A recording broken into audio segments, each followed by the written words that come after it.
Warning! The following episode of Orsini's Uncensored Mind contains explicit language and adult content. The thoughts and opinions stated on this show are reflective of A.J. Orsini, the Steve Dave, and their guests exclusively. Seriously, guys, my dada and uncle say some pretty crazy stuff. If it offends you, go be butthurt somewhere else.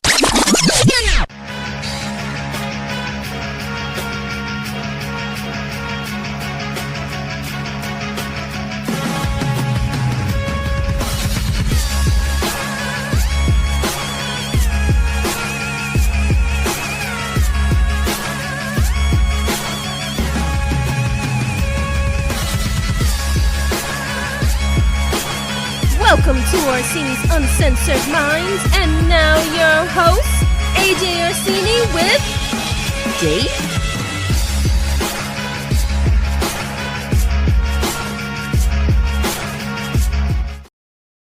All right, round of applause.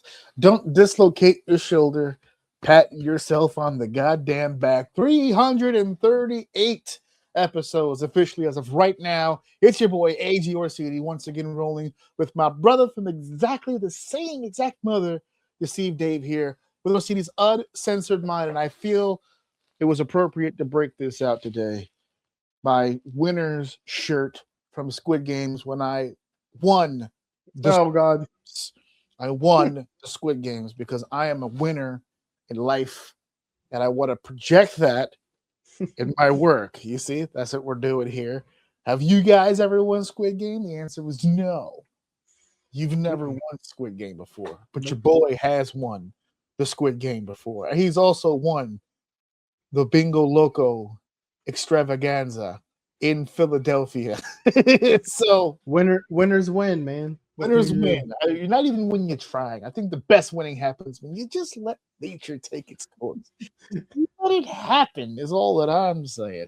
Dave, how you feeling? How you doing, man? How's it going? What's going on with you, buddy? Tired. Tired? That's it. That's all I can say. Just tired.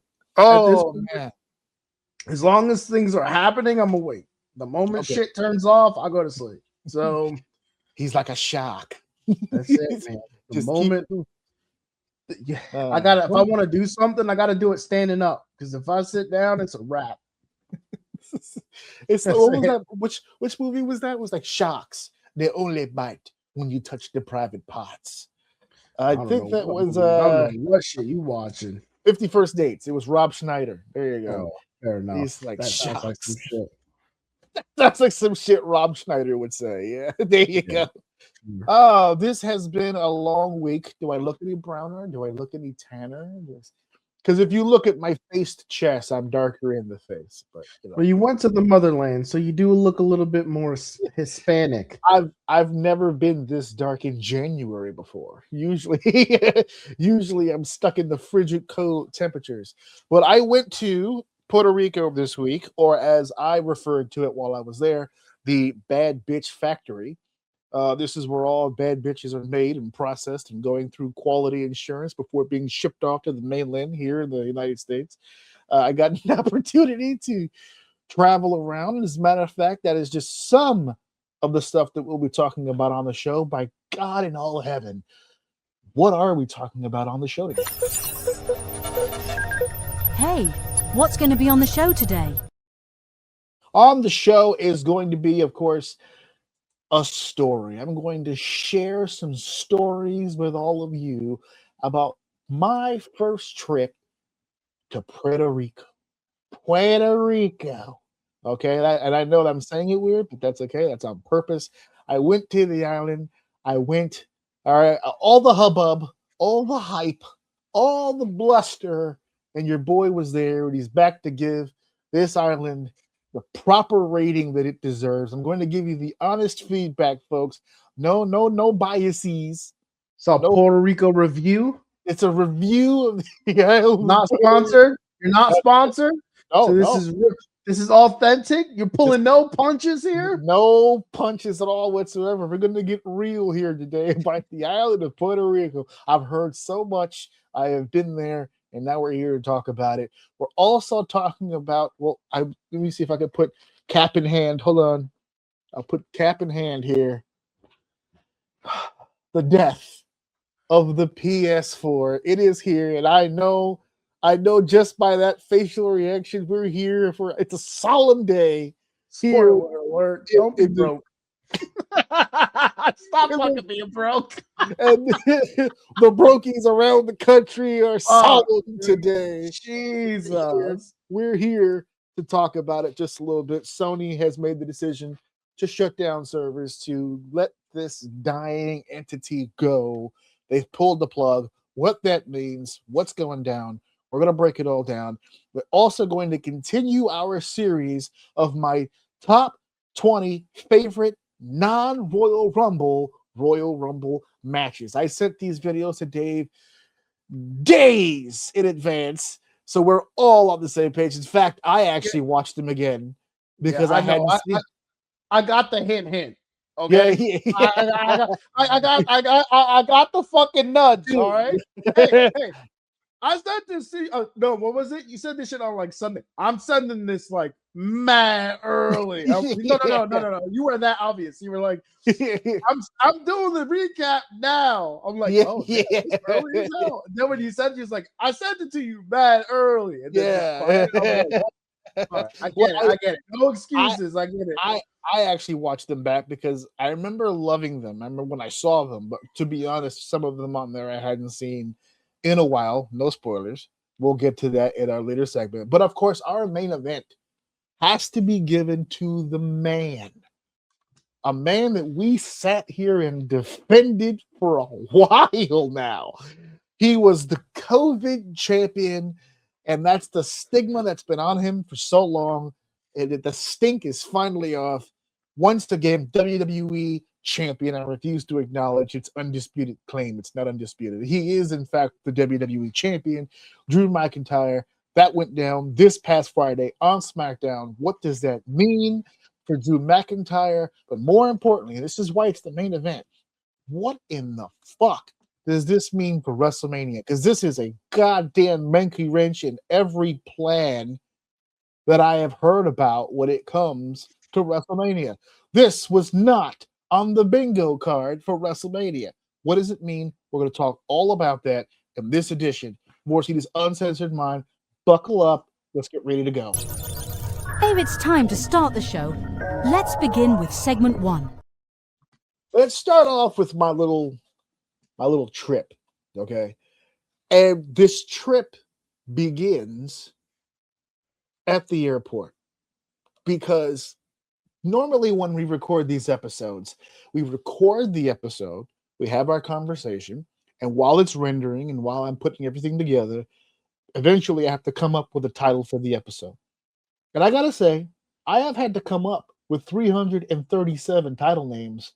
It gets hard after a while to come up with cool, eye-catching title names for 337 consecutive times in a row. But this one was an easy one. This was a layup. The minute that it happened, I went right to my wife and I said, this is the episode name. I already know it. I already feel it. And remember, we flew out the day after we recorded last week's.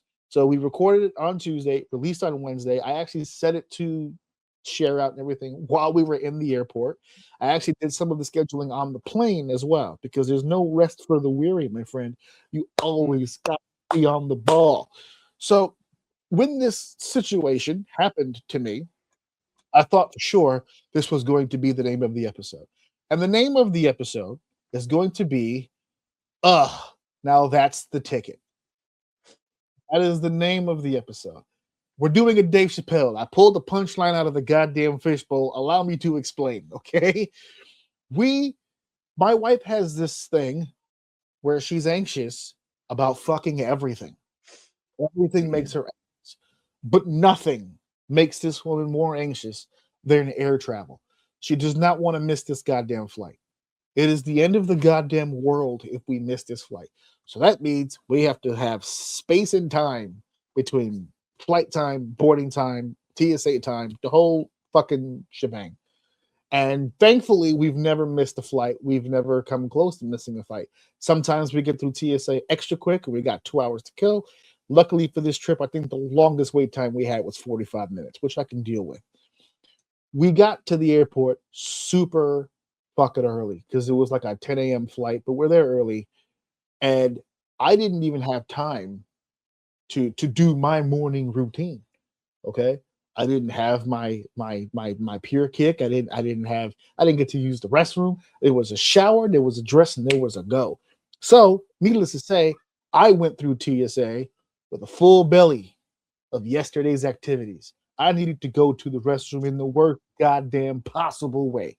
But I'm a man. I hold it down. I got my shit sweats going, but that's all right because the TSA doesn't pick up poo in the X-ray machine. It doesn't happen. Not that I know of. Because if it does, they got quite a surprise. I was chock full of bullshit, right? So we went through the whole process. They don't make me take my shoes off anymore, which is a plus. I used to wear flip-flops for that, but now we don't take it off anymore. We get through TSA. Obviously, everybody's hungry. We haven't had breakfast, whatever the case may be, but I cannot eat right now. I'm still full from fucking yesterday. I must release and make room for what's new and what's about to occur. So I said to the family, I got to head to the restroom. Alex, do you have to go? He said, yes. Okay, cool. My son is older now, so I don't have to baby him. We go to the bathroom at the same time, but we're not in the same stall or anything like that. He goes, I go. He gets done before I'm done. So he knocks on my door and he says, I'm done. I'm going to go with mom. Peace. Get out of here. Go do what you got to do. He leaves. Now, as soon as he leaves, or at least I think he's leaving because he just said, okay, and he leaves, I hear in a panic a bunch of doors being slapped at. And I thought, oh shit, something's going down in the bathroom. My son's out there. I got my pants around my ankles. I'm mid-break. This is happening, right? There's no getting out of here. I'm at the point of no return. But my son's in this bathroom, and I'm thinking the worst things possible because I hear slapping. So I panic. I say, Alex, nothing, no sound. Okay. But I still hear the slapping. I have the stall closest to the wall, right? That's by design. That's my first choice. I want one side of serenity. I don't need to be double deuced. I don't want to be the cream in the shit sandwich, right? I like the wall. That's the thing with me. I don't care. It's a thing with me. Judge me if you want. I did not have anyone next to me. So all of a sudden, the slapping comes my way and it hits my door. My door is locked. So all you hear is like the sucking of teeth. So now I can tell it's an adult who's going through the doors. Finally, he pushes one and it slams against the wall because I think he's pushing. He gets into the stall, slams it shut. There is a brief moment of silence. I would like to refer to it as the eye of the storm, where everything just goes quiet for a split second, and then the tornado moves, and all you hear is devastation. It was quiet as a mouse, and all of a sudden you just hear a ferocious F5 category crap. And as soon as it, shoots out like a Scud missile, you hear a hand hit the wall, and you hear, oh, that's the ticket. And I went, that's the name of the episode, right? Absolutely. That is insane. And you could hear some chuckles. I was more impressed on the dedication of trying to find that stall. He held that bitch in for as long as he could hold it the fuck in. And I appreciate that man's effort. He didn't shit himself. He didn't shit the floor. He fucking made it. That's will and determination. And I respect that man. But yes, that's the ticket. And I immediately left the bathroom when I was done. I went to my wife and just said, that's the name of this episode. That's it. That's that sheer will. I'm not even going to hear this and think, oh, it's a crap story. It's about shit. No, it is about the will to succeed and the determination to do the right thing. And that's not to shit yourself. So I appreciate that.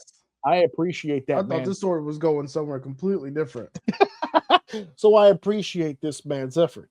So we get on the plane, and I can't help but remember that my brother tells me that as you fly into Puerto Rico, There's nothing but water around, and you Mm-mm. get ever so close to the water before it Mhm. landed. So I told this story to my wife after you had told it to me. And Because she you can't goes, keep that terror to yourself. "No, of course, If we must you're all gonna be share." Yeah. So my wife tells me before anything, she goes, "When we get on the plane, I'm closing the window. You don't need to watch that." I said, "Okay." My son, however, was not hooked to the information. So, of course, we get on the plane and that window is wide the fuck open. And when we fly, for the most part of that trip, all I see are clouds. So I'm chilling. I got Ghostbusters Frozen Empire on.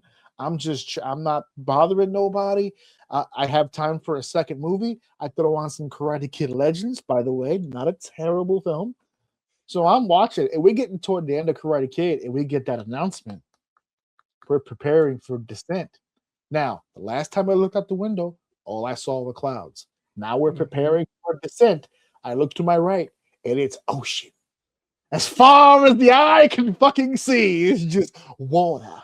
Just water upon water. And I was like, oh my God, this is not good. I said, Alex, I'm gonna need you to do me a favor, brother. I need you to close that window right now. He's like, I want to watch though. I said, I'll tell you what, halfway. Put it to only you could see it. I don't want to be all the way in the aisle seat and still see outside. So he did that. So I didn't get a chance to actually see just how close we actually got. Once I saw it, I said to myself, no, I'm good. When we got on the plane, it was freezing outside. When we got off the plane, as soon as the fucking door opens, just fucking heat. Steph's got a winter coat with a hoodie and long jeans because we just flew in from fucking New York. So Alex is pouring sweat in the airport. The airport's hot. So I was like, oh no, this is not good. When I rented the car, the dollar rental is where I got it. I got it from Dollar Rental. It is said you can do the pickup at Hertz, which I thought was weird. Never seen that before. I said, but fuck it. So I start walking around the airport. Wait, what do you mean? Exactly. When I rented the car, it said that the car was going to get picked up at the car rental place at the airport at SJU. When I got to Puerto Rico, somewhere during the flight, I guess I got a reminder email for the pickup for the rental, and it gave me an address, and the address said Hertz. Right. Yeah, but at the That dollar makes sense to me. that a dollar rental car would be at Hertz. Oh, they probably have a contract with the airport or some shit. Okay. I was on that same tip. So I said, maybe there's some sort of agreement, blah, blah, blah.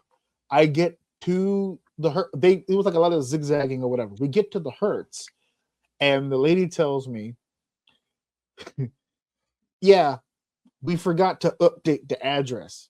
So what had happened is that for like, I don't know, almost a year, it was like a long time period, they didn't have any shuttle services available to them.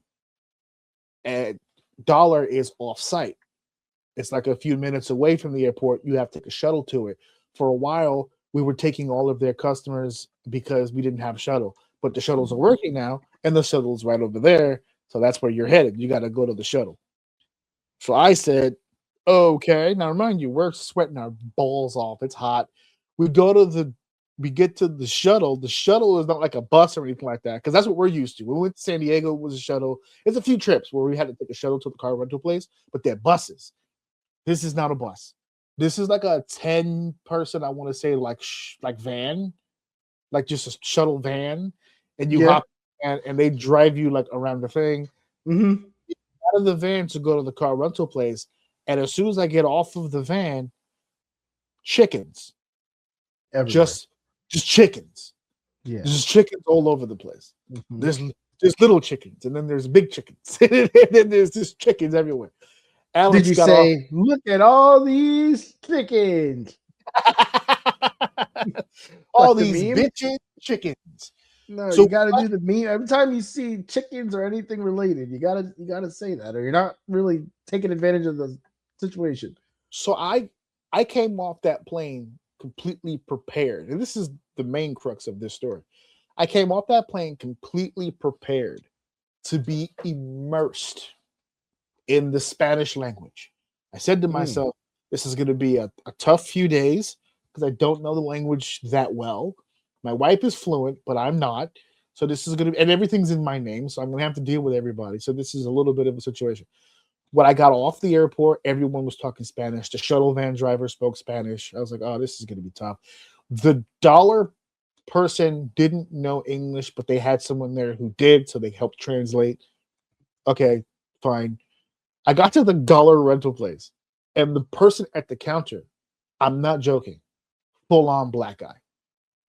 And I said, surely. Oh, he hit the jackpot. I said, he's gonna know English. So I walked up to the counter, hits me full-blown Spanish. And I said, oh no. I said, yo no habla español. He goes, oh, that's cool. I can talk English. Yes, cool. Hook me up, brother. So we got the transaction done. He's really cool. And my son's hungry. We just got off the plane. Right next door to the dollar was a McDonald's. So I said, okay, here we go. Surely this is it. I drive off the lot. I go into the drive-thru. Here comes the Spanish. I was like, oh. I said, I'm going to try something. This is the perfect place to try this, right? Because if it works here, it might work in other places. So this might make it easier. So he hits me with all kinds of Spanish. I said, ¿tú entiendes inglés? And he went, yeah, sure. What do you need? I'm like, yes. We're two for two. We're 2 for 2. So I'll make my order. Everything goes great. We get to the hotel. And I learned that the Puerto Rican people of this place who are bilingual, they have a trick where they greet you immediately, like, buenos noches, whatever. And if you respond in a non-Hispanic way, they switch it to the English. So they hit me with something, and I said, good morning. Auto-translate. They said it in Spanish, and then I responded with, because I'm not thinking, right? I'm not trying to, I haven't gotten to that point yet where I'm processing, translating myself, because I don't translate very often. So I didn't even think. It was just an instinctual thing. I said, oh, good morning. And she went, how can I help you? I went, oh, yeah, we're 3 for 3. I'm like, all right, this is going great. So we get into the hotel. This is all day one. We get into the hotel. Obviously, we got to start thinking about dinner. Steph's exhausted. Obviously, we're there for a not so good reason. It's been a long day already as it is. She's like, damn, we should really start figuring out what we're going to eat. So when I go to a hotel, and I know I'm going to be there for a few days, there's things that I need in this hotel that I did not travel with. I need a jug of water. I need snack. There's things that we have to go to the store for. So my wife goes, let me look up some stores, see if I can find something nearby. She finds a fucking Walgreens. It's so funny you said that because I stopped myself from talking. But when you said we need to find a place, I was going to say, we just went to a Walgreens. Yeah. Yeah. So she finds Walgreens. So I was like, okay, I like that. Let's go to Walgreens. So we did like a little like mini shopping, snacks, water, nothing crazy. Yeah. The whole shebang there. Toothpaste, anything you need while you're there. Get it from there. Yep. It looks exactly like any other fucking Walgreens You can read all the numbers. All the numbers are in English. This is perfect. No, this particular Walgreens, everything was both Spanish and English. So I was like, perfect. So we go through the whole thing. We get online. And the lady, this particular lady, didn't bullshit around. She could smell it on me. She didn't even bother with the Spanish. She went right into English. She didn't even, this motherfucker's not from around here. It was very obvious. She you hit look me with like us. He's not us. Yeah, he's not us. He's not like us. He's not. They just went right into the English. I bought all my shit. As we're driving back to the hotel, we bump into a Pizza Hut. So she's like, dinner, Pizza Hut. Found dinner. Like, fucking let's go. Right. Let's go. So we bring the Pizza Hut back to the hotel. Everything goes great. I have no complaints about anything. We did get there late enough to not really be able to do much, but we're looking around. Steph was getting this was the first time that she had been there in a long time, so it was very emotional for her. But she's her spirits are up. Everything's going great. I want to say 2 a.m, roughly. It starts. Everything below my chest cavity Oh shit. Hated me. I got so sick. And when I say sick, I mean I'm both ends. Like everything's happening. Everything. I mean, this is immediate. It's just 2 a.m. I'm waking up and everyone's trying to sleep. I'm in the bathroom just blowing shit up. It's just I'm trying to go to sleep. I can't sleep. It's like I don't know if sleep. It's horrible. And my wife had set us up for snorkeling in the morning, and I trying so hard to get out of this fucking bed. And I just made the commitment to myself. I said, I think I'm going to shit in the Atlantic Ocean today. I think this is what's going to happen. Chum the waters a little bit. Yeah. So we start in the morning. We start driving to the snorkeling place, and she realized we normally, when we go on vacation, we have one of these like waterproof pouches that holds IDs and stuff in them, so that when we go into water and stuff, we don't have to leave important shit in the car. I have it on me at all times. We didn't have one this time. We left it here by accident. So we were trying to come up with all these plans. You know, maybe we could do this. Maybe we could zip lock it. Like, maybe we'll go back to Walgreens and get some, whatever the fuck. We were trying to come up with ideas. So we're driving to the snorkeling place, and we hit a Walmart. And my wife goes, "What the fuck is this?" I said, "I'm not going to question this. We're going into Walmart. This is a gift from God. We are going into this place. Going into the Walmart, same deal. Spanish and English across the board. Security guards, Spanish and English. I'm living the life of a true king at this point. So I go in there. My stomach's starting to feel a little better. So I'm thinking I can get through the snorkeling okay. But we find the pouch. I put all the stuff in the pouch. We get to I'm feeling good. We go through the instructional stuff. I got my flippers. My son's never wore flippers before. We start snorkeling. Now, for those of you who have never swam in the Atlantic Ocean, salt water for days and the waves are bananas. So we're in the ocean. We're in the ocean. Mind you, we didn't take a boat out into the water. It's snorkeling. So we start off on shore, but we swim out, right? And my son we're all wearing life jackets. We all have the flippers and all that other stuff, and we're going through it. And my son, who was 11 years old, but he's getting tall, okay? He is fighting for his fucking life every 10 seconds because first of all, the piece he's supposed to breathe in, it's a kid's one, and their kid's one is bent like a U. So every time he picks his head up, it goes into water. And then he doesn't know that. So then he puts his head down, and here comes the fucking salt water rushing right into his fucking brain. And he's just having he's having a day. He is just having a situation. That sounds terrible. So he's trying so hard because he knows what this means to mom and all that other stuff. And he's fighting. Let me see if I can. He's fighting. He's fighting. Thumbs up. Like he's trying so hard to keep his goddamn spirits up. He's going for it. He's trying to make it happen. And I think you can see it here. Toward the end here, he was kind of fed up with the goddamn day at this point. He was just because we're all comparing notes at the end and what we liked. We saw fish, we saw stuff, it was cool. About midway, I would say, because we're supposed to be out there for like an hour. I say about midway, 30, 40 minutes. All the salt water, all the kicking, all the swimming, my stomach said, "No mas, get me the fuck out of here." So I told my wife, I said, "Tell the instructor I gotta go. Because if I don't go, I'm gonna get sick in this water and it's not gonna be pretty for anybody. So I gotta go." So I'm getting ready to go. And the instructor reminds me, the current, right? There's a current that you're gonna cross to get back to the shore. It's gonna push you, right? So he was giving me all these tips and all that. Like I've never swum in the fucking current before. So I was like, all right. So I just stayed consistent. I made it to the goddamn beach. But the more I swam it, the more strong it felt. So I was like, "Ooh, this is real." He was trying to warn me. It was real, but I got through it.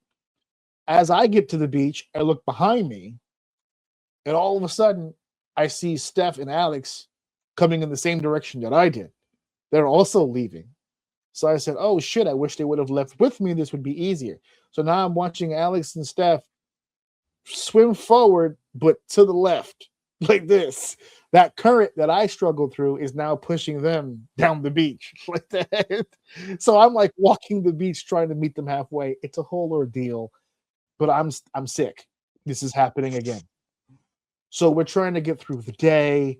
We go to Old San Juan. She wants to go to a restaurant that her family used to go to back in the day. Sure, let's go. I eat, but I'm not feeling well. And that theme was throughout the entire fucking trip. I was on and off sick for 4 consecutive fucking days. Even after all the personal shit, which I won't go into, that we had to do, even sitting there through that, not feeling well. Did you ever find out what it was? We might have nailed down, because we were trying to figure it out, because she Was thought it before or after the Pizza Hut? That's the thing. It was after the Pizza Hut, but it was also after the Pizza Hut and McDonald's. She thought that it was the McDonald's and I thought it was the Pizza Hut. So we decided to test that theory. There was another day where I had McDonald's and I didn't feel all that bad. And then you could just avoid both of them. You know that, right? But check it out. Then I did Pizza Hut again. Didn't really feel it. On another day, I think it was like the second to last day before we left, or maybe the last day before, and then when we left, I didn't eat either. And I got really sick.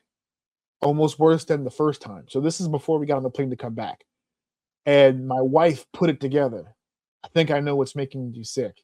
I said, what it is? What is it? She goes, because the only time you ever immediately react and you get nauseous right away, the Cool Ranch Doritos that I kept eating. Remember I said that I got sick around 2 a.m?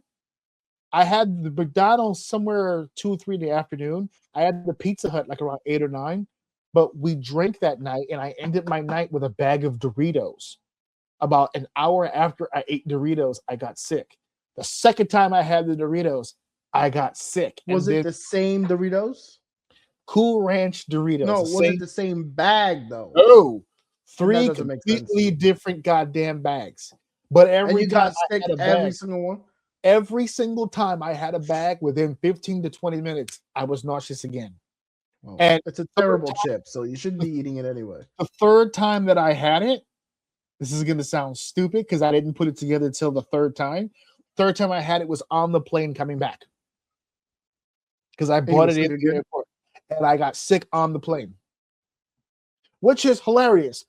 Because, of course, the one plane ride where because I don't get sick on planes. I get nervous, but I don't get sick. The one time I'm sick on a plane, turbulence. So now I'm nauseous. I'm already, without the plane doing anything, I already feel like I want to go to the bathroom and barf. Now we're hitting boom, boom, boom, boom, boom, boom, boom, boom. Here comes the captain. We're going to put the seatbelt sign. I was like, you motherfucker.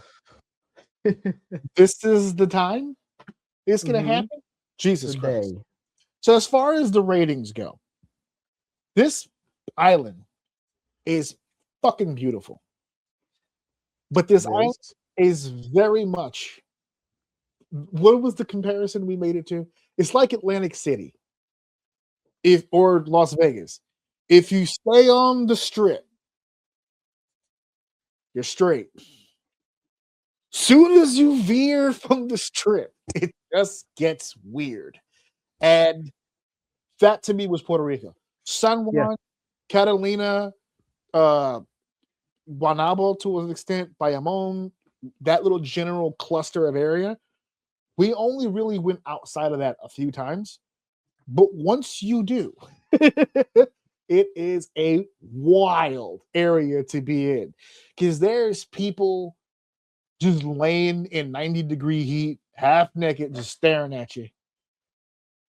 Banana hammocks are crazy out there. Yeah. Saw a lot of those, especially on the beaches. I saw a few where there were trees around the beaches and people just straddled up and just took up residency right there where they were. That's it. Remember I told you when I swam back from the snorkeling, I felt sick. So my wife was like, maybe you should go use the bathroom. You'll feel better. I said, oh, let's see. Right. I already housed the whole thing of water. Let me go to the bathroom. I go to the bathroom. The doors don't lock.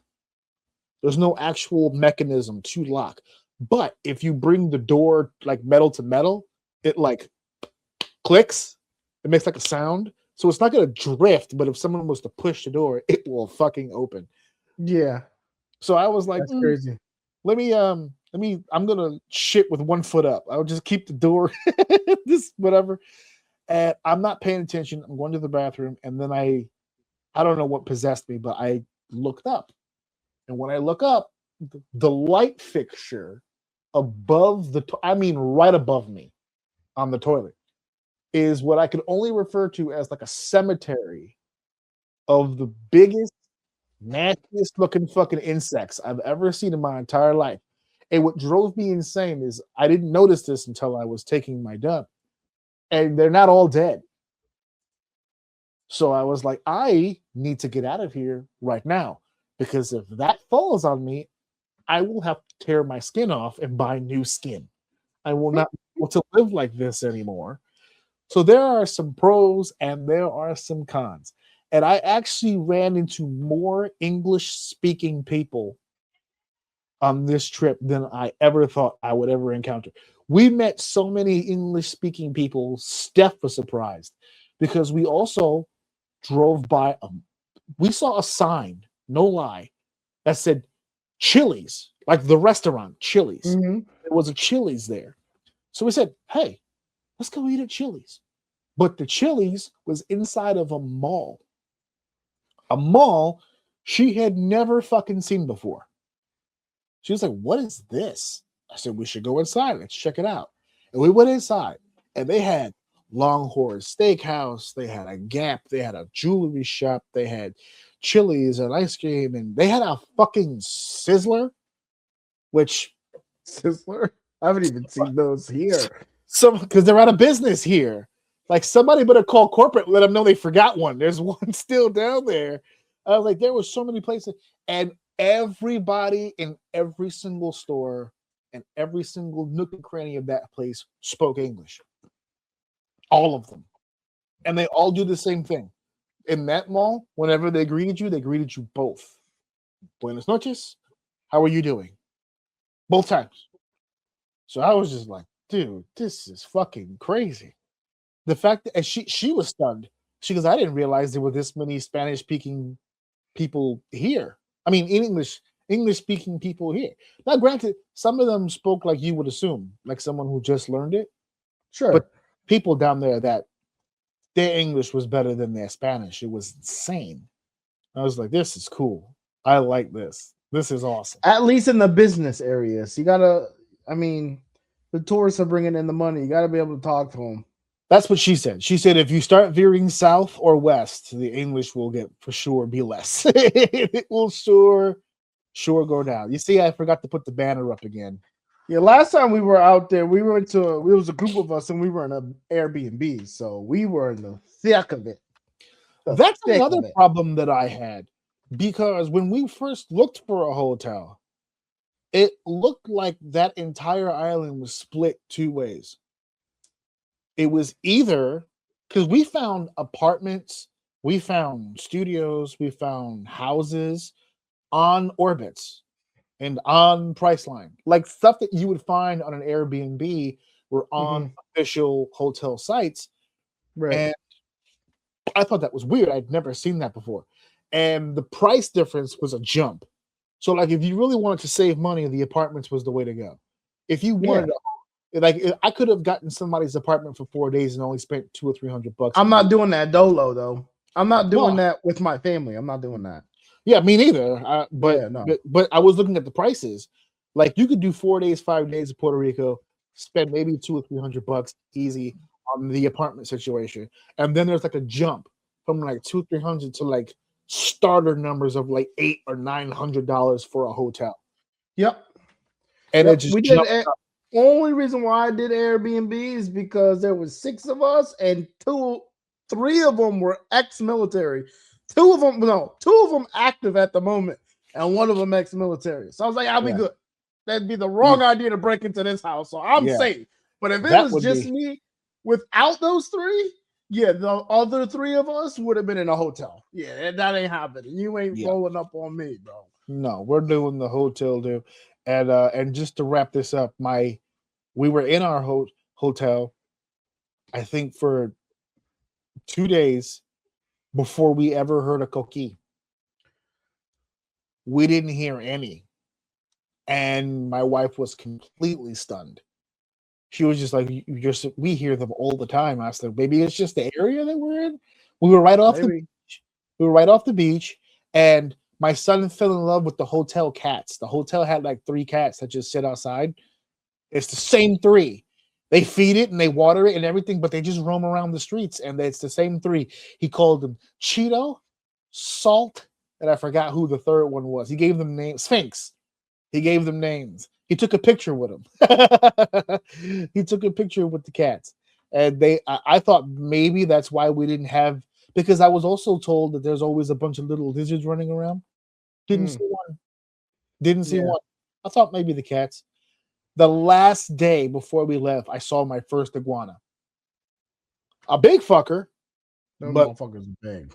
the last day is when I saw it.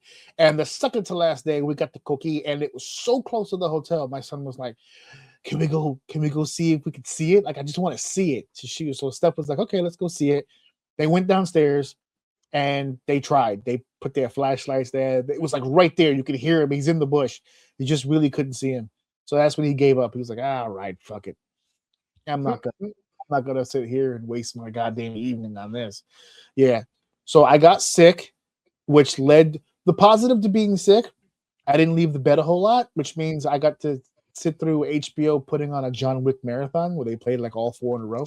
That's pretty dope. Not bad. But other than that, not bad. The place is awesome. I would go back, but I gotta stay away from. I don't know. There were certain foods I gotta stay away from. I guess it is what it is. Yeah, Cool Ranch Doritos being one of them. They're fucking. It's a trash chip. It's a trash trip. If we ever get into like a chip tier list, that for me is going in the F tier. So I like the I Cool digress. Ranch chips though. I switched it to nacho after I found out, and then now.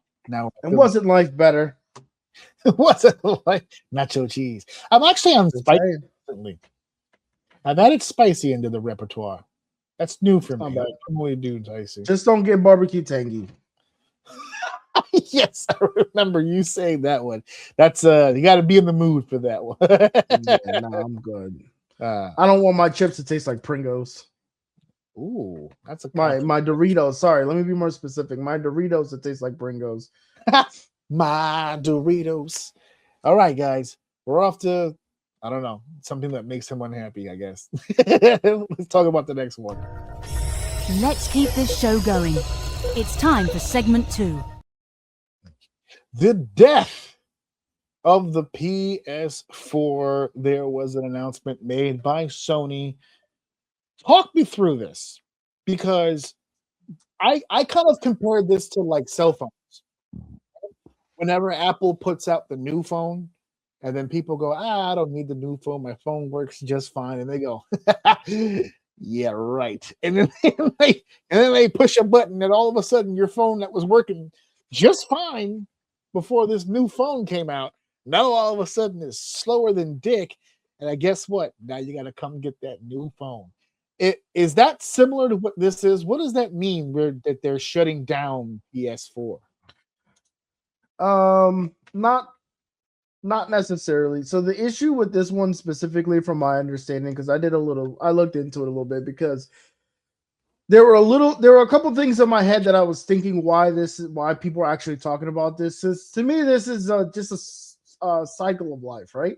You get the new system, the old system lingers, and then we move on to the next one. We stop making games for that one, and we make the games for the new generation. Like, that's how it works. They'll make a couple that are cross. Like, there are a few overlaying games where you can buy on the last gen and this gen, but eventually they stop doing that, and it's gen and the next gen.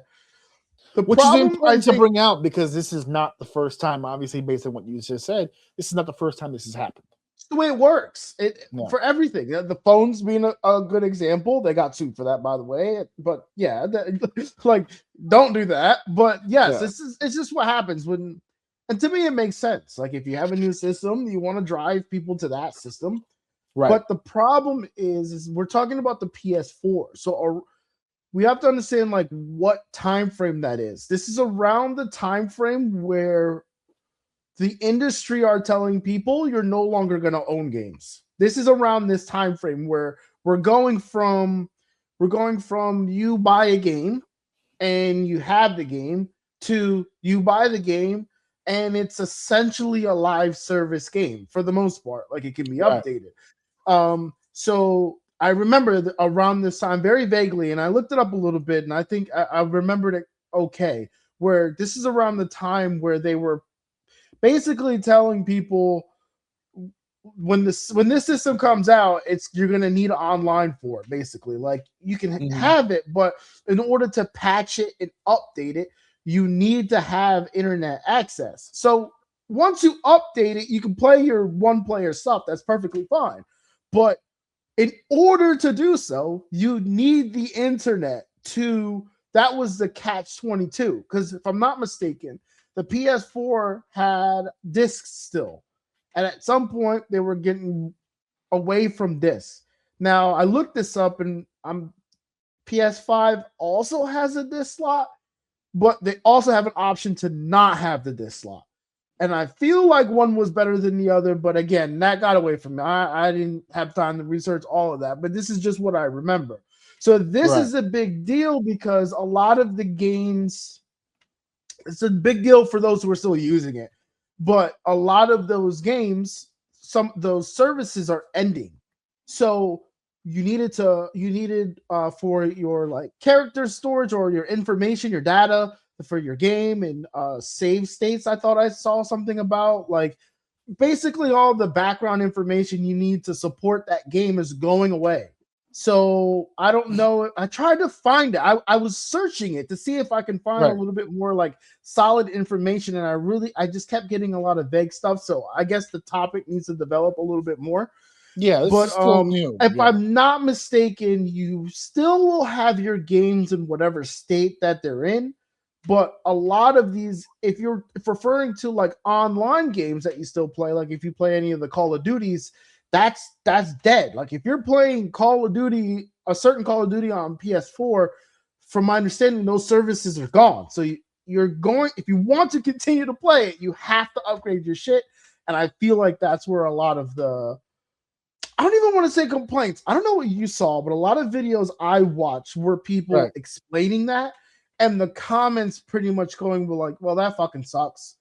You know what I mean? And a lot of other people were like, well, just upgrade your shit. You know what I mean? Yeah. Like, I looked up the prices today. I mean, a PS5 is like $400. And I know that $400 maybe for some people are it's a little steep, but the system's also been out for 6 years. Right. So I wanted to ask you about that because I remember I actually looked it up recently. We had a conversation back in May. And we mentioned it last week, and I'm keeping an eye on it. We'll talk about it again. But when we talked about GTA 6 back in May, I had asked you the question that the more that they build on this, the more likely this game is going to be a little bit more expensive than people thought. And I had asked you then, do you think that they're going to price themselves out of a situation of being able to sell more games? That the price will be so astronomical for people that they won't be able to partake. It'll cut into their sales. You had mentioned something about disagreeing with that. That might not be the case. Yeah. Here with this system conversation that we're having, it's very easy for people to be like, just get your fucking weight up, bro. You're good. But are they pricing themselves out by doing this, by elevating and elevating and elevating? They're creating something that costs more and more and more to produce, which means it's going in what way? More. Well, in what way are they pricing themselves out? Because short answer is no, they're not. Right, but that's only because if people start spending, they have to spend more to be a part of the PS world. Well, for the people who can't afford to do that, they're being priced out. And Sure. what I'm saying is that the more that number goes up, the larger that priced out group will become. So are they shooting themselves in the foot by constantly raising this price over and over and over? When we were kids, these games were $30-$40. Some of these games now are ranging in anywhere from $80 to $100, and that looks like it's going to be even crazier. GTA 6 is announcing that they're still set for the November release date, but they're now hyping the game even further by saying it's a free roam. And I saw an article the other day where it was like big news that like they've created the game to where like the buildings themselves in the game are not just aesthetic buildings. You can go into these buildings. You could explore these buildings. There's over 700 buildings being designed that you can go into and live in this world. That's not cheap to put together, and it's going to cost. They're gonna Does that hurt in sales? No. People are just because every person because there are going to be microtransactions in this game. There's going in to every be. game now. That's So- the new. Yeah. Yeah, but for every person that buys the game, you're going to get more than whatever that box ticket is out of them. So if the game is $100 base game $100, Right. you have potential to get thousands of dollars off of that one ticket. Right. So, But it's Right, $1,000 for a game that this person is purchasing and essentially don't really own. So that opens it up for that more. doesn't matter. Right? It doesn't Okay. matter. That's a boomer mindset. Like that's just the way that kind of fucking it's just the way that it works, right? What you and I are talking about right now, that statement you just made makes sense to you and me. Right. Alex and them don't give a fuck about that. No, right. That's They're not dealing with- on that's their their now. brain.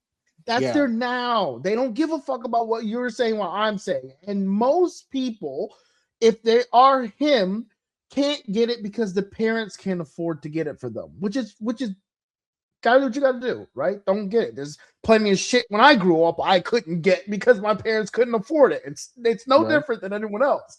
The thing is, though, back in my day when we bought back in my day. day. Listen, I like being old. They ain't got nothing to that shit. I wear that proudly. But what I'm saying is when we bought games, they were getting $50 from us. Right. That's it. You're getting the console and you're getting the game, and then if you develop more good games, you'll get more $50 from me. The other one would be if you're renting my game, then I'll get a little bit more over time. But for the most part, I'm selling the game to you. I get $50 from that cartridge, from that ticket. Today, I'll sell you the game at $100, and over the span of 5 years, you may spend $1,000 to $5,000. Some people are even fucking crazier, $100,000 off of one ticket. So cutting some costs, getting rid of things that you don't necessarily need. PS4 people, if they're that adamant about losing the PS4, chances are they weren't going to upgrade anyway. Then what you're doing is why they wanted to keep the PS4, yeah. Right. Well, just because it yes, but now anyone that would upgrade but otherwise wouldn't because they have the thing that they want, now they're going to upgrade. And with that upgrade comes more purchases. And if we're talking about GTA specifically, if they play GTA, you're going to get more. To me, in my brain, there's no loss. There's only gain. Because now you can take the people that are working on the PS4 as a whole and move that team over or cut that team. Like you don't need that. You can cut costs all over the place. If anything, they probably had this in the pipeline for a while, which is why they're delaying GTA even more. They're going to delay GTA even more if they see that coming. Let's cut the PS4. Let's see what revenue we make from this shift. Let's see who jumps on the bandwagon of PS5 and who we lose and who we keep. Give those people who are going to upgrade time to upgrade. Let them sit with that. We'll delay our game another year because like I told you then, I'll say the same thing now. the longer they delay this shit is just gonna make it sell even crazier. People are not giving up on GTA. That last GTA was so fucking good, and if they're able to deliver what they're saying on this one's gonna be even crazier. So What happens if they don't? What happens if this drops and it's not as good as 5? Is that even a possibility in people's heads that there's no way after all this that it's going to be bad? If they literally didn't change anything, and I'm sure they did, but even if they didn't change anything, and let's say they just made the scale bigger, right? They take all this time. They just change skins. And then right. Some skins, some new stuff. They widen the map. They just added more depth, but not necessarily change the font. Yeah, but not necessarily change how anything functions. Let's say they did none of that. They just worked on building on what they had on another game, and then they just expanded it. They didn't add anything else crazy. They worked on buildings, just made it more lively, and then sold that. It will do even better than the last one because, in my opinion, GTA, what was it? 5, right? GTA 5. The reason why that was so good is because of what the community was able to do. That game ran off the people playing it, not necessarily the game itself.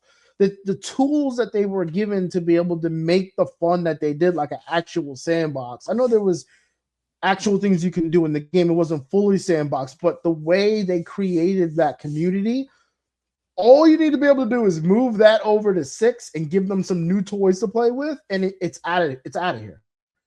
To me, it's very hard to fuck this up. You can't fuck this up. You have to literally break the game. You would have to break the game, which can happen.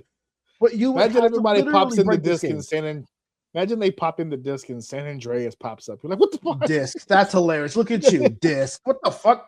That's the whole point of getting rid of PS4. We don't want this. Get that shit out of here. It's like The Simpsons. That's the joke.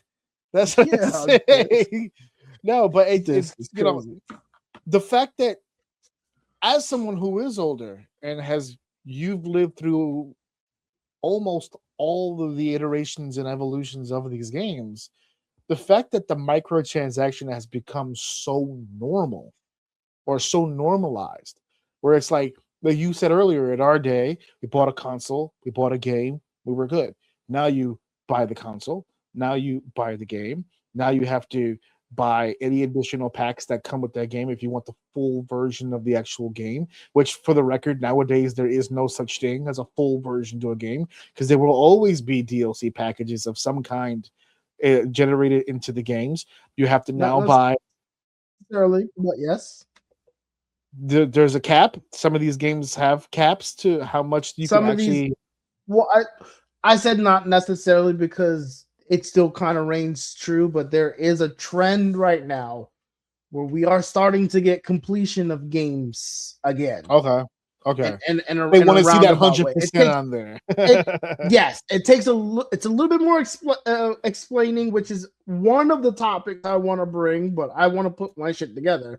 One amongst a few things, but yes, we are seeing a trend where some of the games that do have the systems are repeatable, but there is kind of like a completion thing you can achieve. That's becoming a lot more popular today than it's ever been. Actually, fair, but there's, and I was gonna to continue what I was saying before is if, and that's. Now you also have to get the internet connection package that comes with it, like a Live or whatever PlayStation has.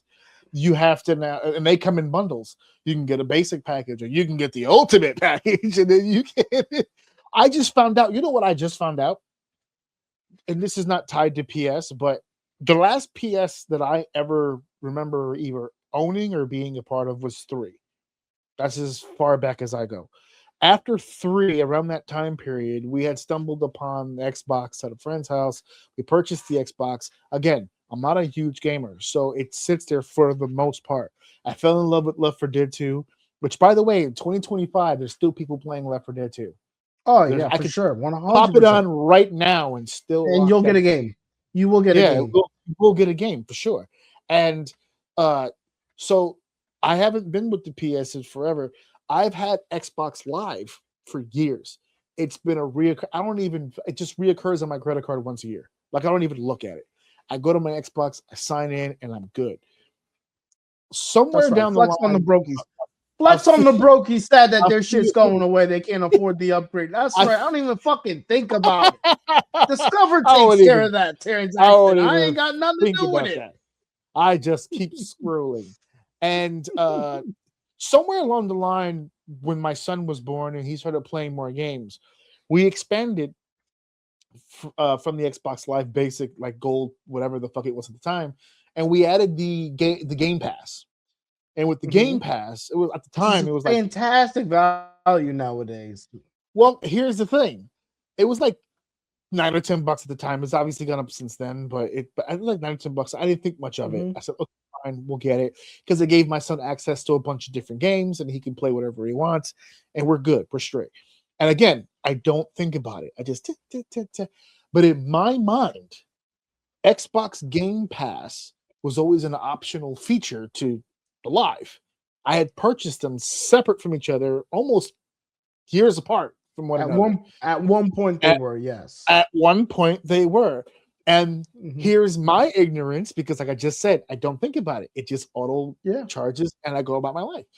So we were going over finances the other day, and my son has not picked up the Xbox controller in fucking years. If he plays a console, he's playing Switch, but he's barely even on that. He's an iPad kid with the fucking laptop setup. He's creating a lot more on that.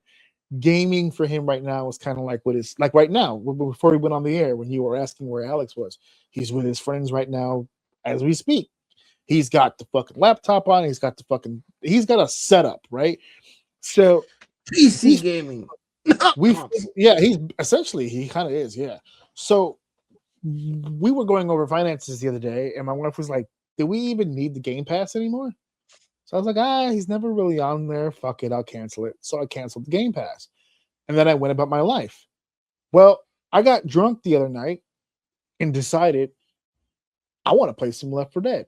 So I put on Left 4 Dead, and I tried to sign into my Xbox Live like normal. I don't even think about it. I just do it.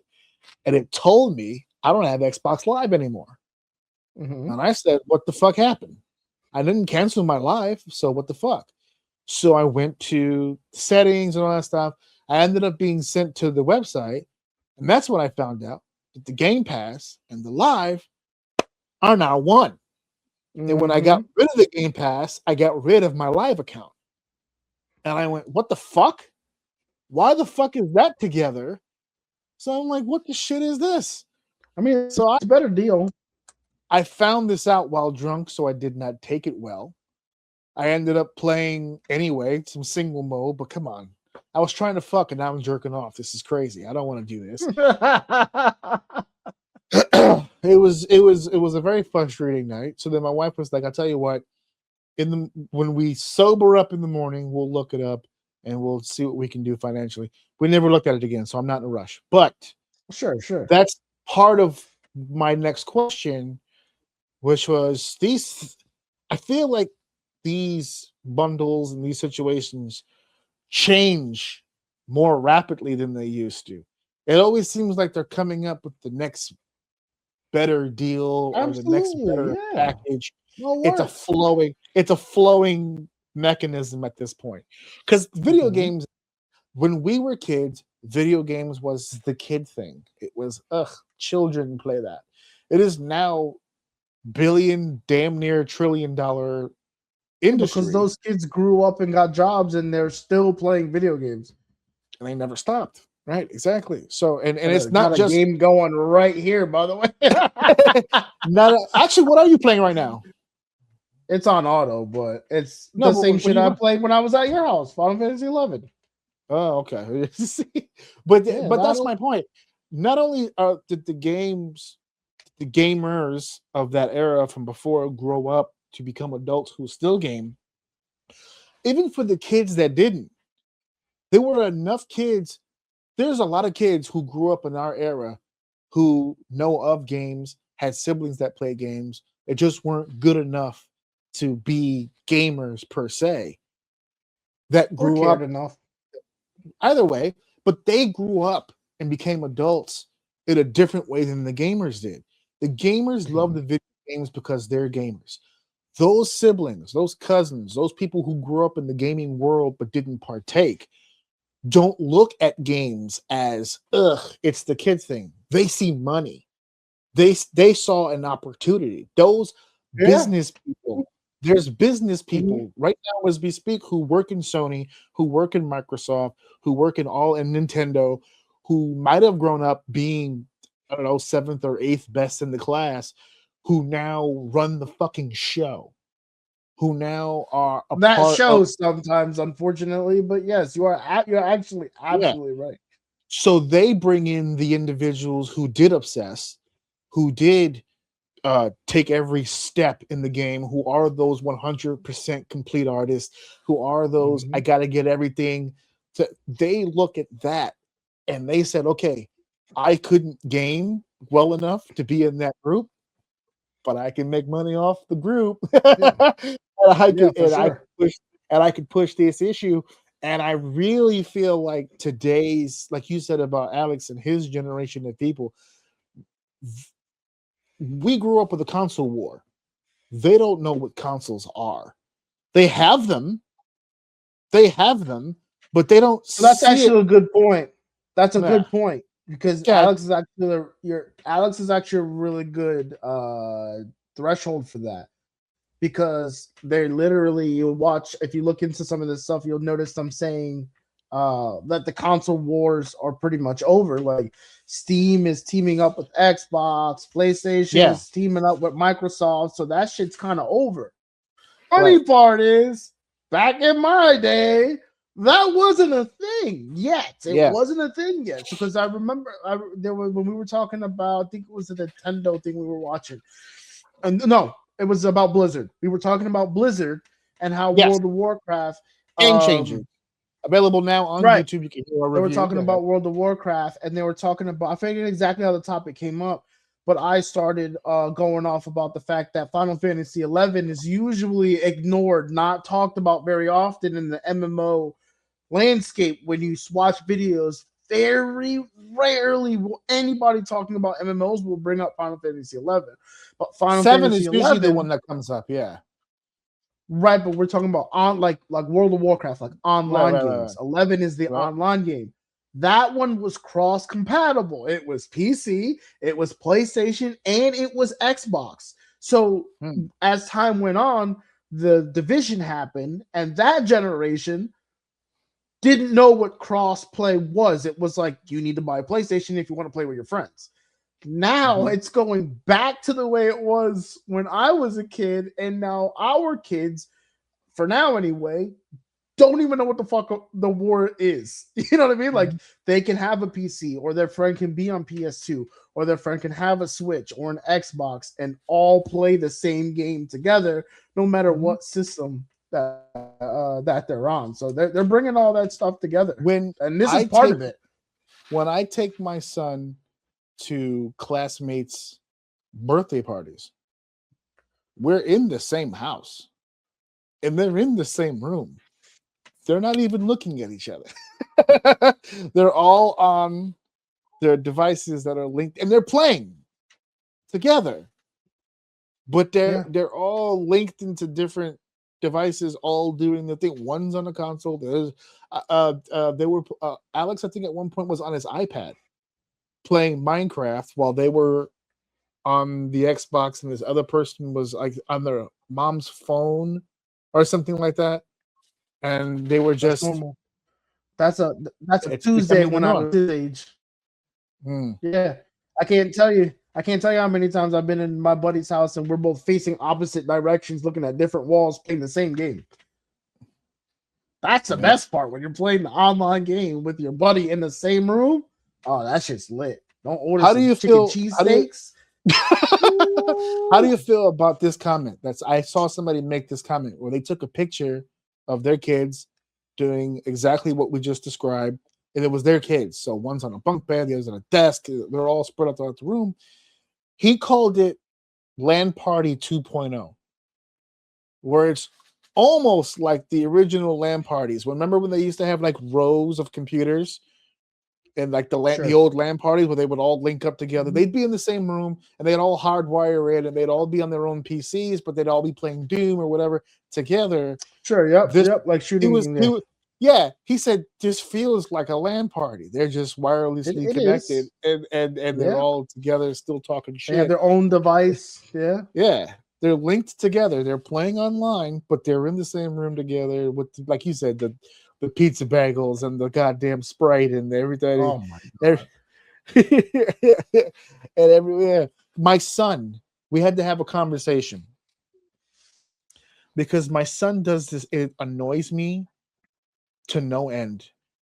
When he's gaming, and I mean he's in, he waits until somebody walks by the door of his bedroom and he goes, hey. It's like, oh, what? He goes, can you get me something to drink? It's like, or can you get me a bite to eat or something like that? He won't move. I said, Alex, if you're not talking to your friends, all right, and I'm not one of those parents. I know he can't pause the game. I get it. But I'm just saying, if you're in a lull, right? If you're playing this game and now you're in the lobby, nothing's happening. Get the fuck up. Pee. Don't piss your bed. Go pee. Go get the food and substance and go the fuck back in. He's gotten into the habit recently of vacuuming his bed now. This is a thing that has to happen now. It's not a bad thing. Well, I mean, he's eating in the bed.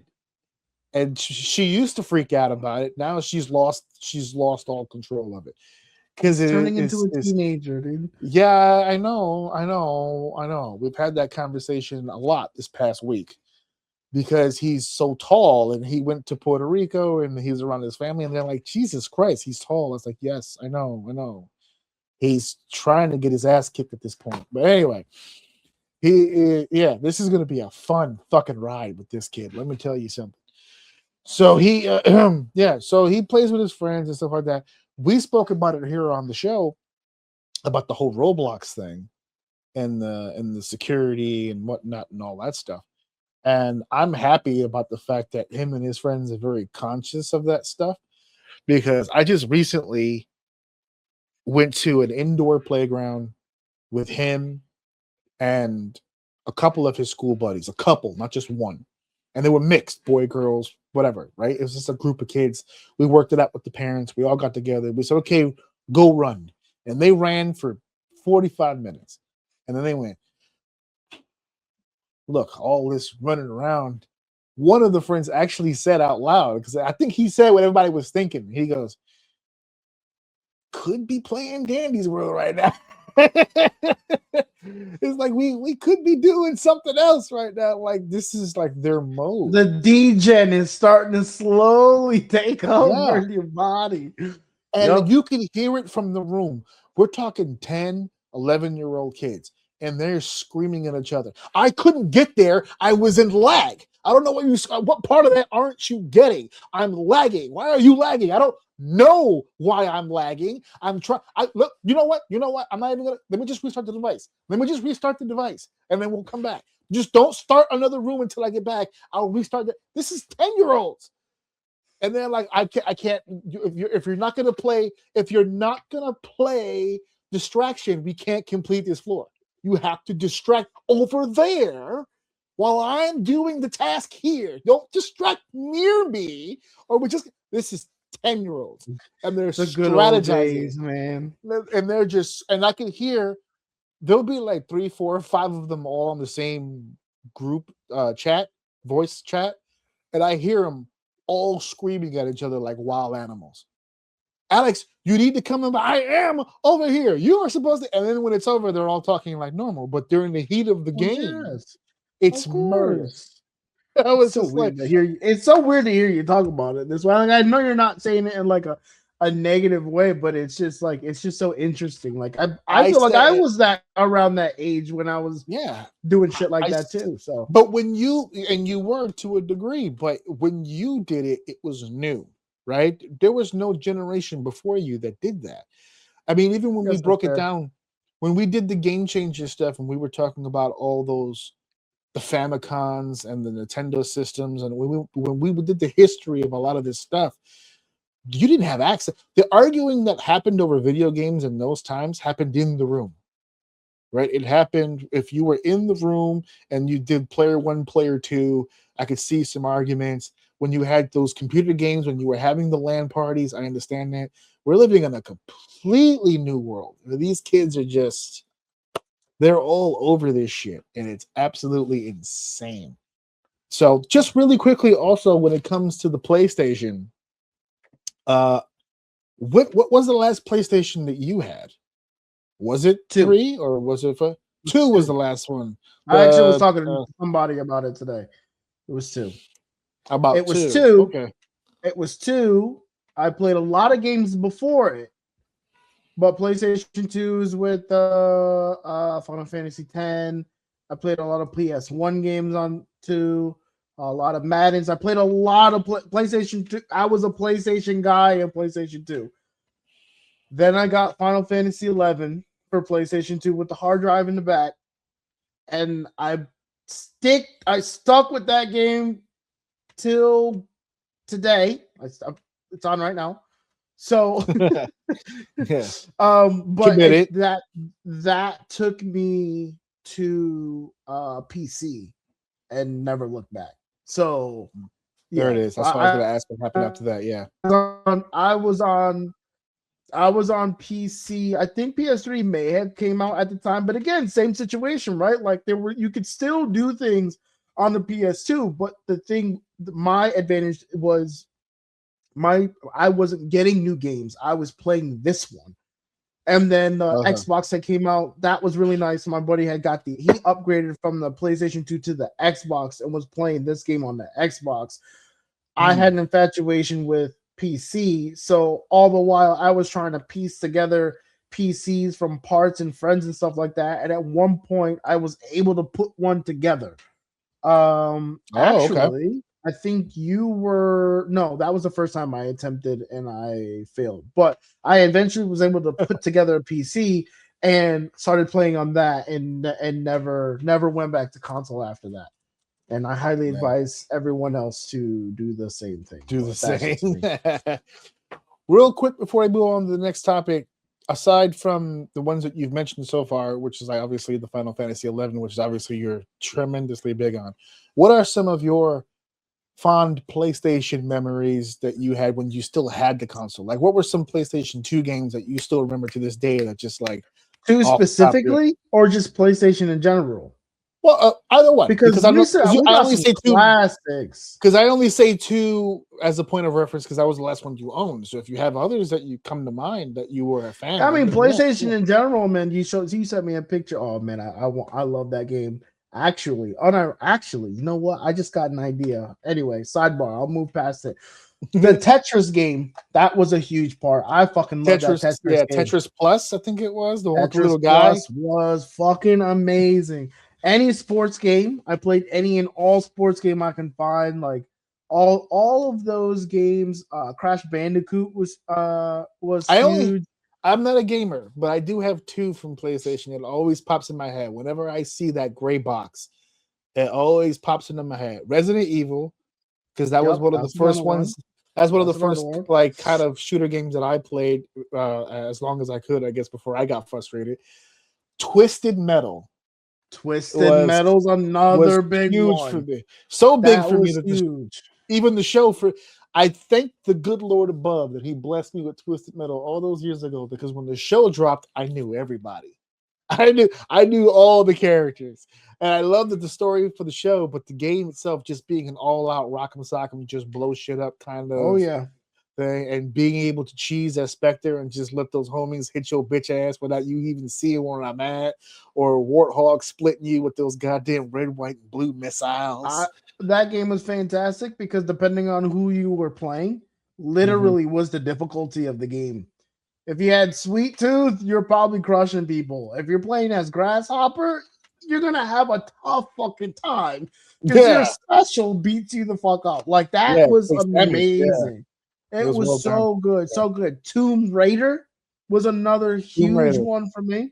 Yeah. Huge for me. Like, I have and a memory of you. Weren't you a Kingdom Hearts guy? Was Kingdom that Hearts was another one. was I that actually, PlayStation? Yeah. I actually, funny enough, remember when they announced that they were coming out with that game. My buddy had read it in a magazine, and he was making jokes about how he doesn't want Disney with his Final Fantasy, and we joked about it all day long, and we thought it was the funniest shit in the world.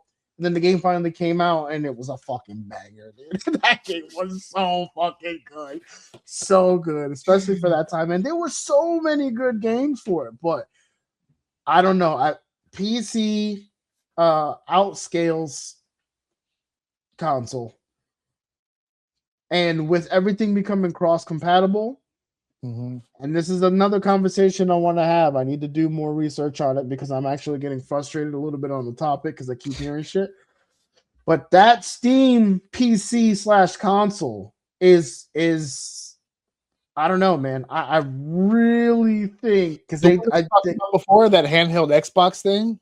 Okay. yes. So they there's a leak that's out. So I didn't really want to bring it. When you asked me, I didn't really want to bring it up yet because I want to read more into it before I start talking about it. I got But there you. was a leak on pricing and stuff like that, and I wanted to play with the idea of what that pricing, if that pricing is true, if it's good or bad, and I'm leaning towards good, give or take 1,000. Basically, spoiler. It's like the leak saying give or take 1,000 based on the size. I think there's like a I don't know what the gigabyte size is, and there's a terabyte, and I think they leaked the terabyte to be like 1,000 something.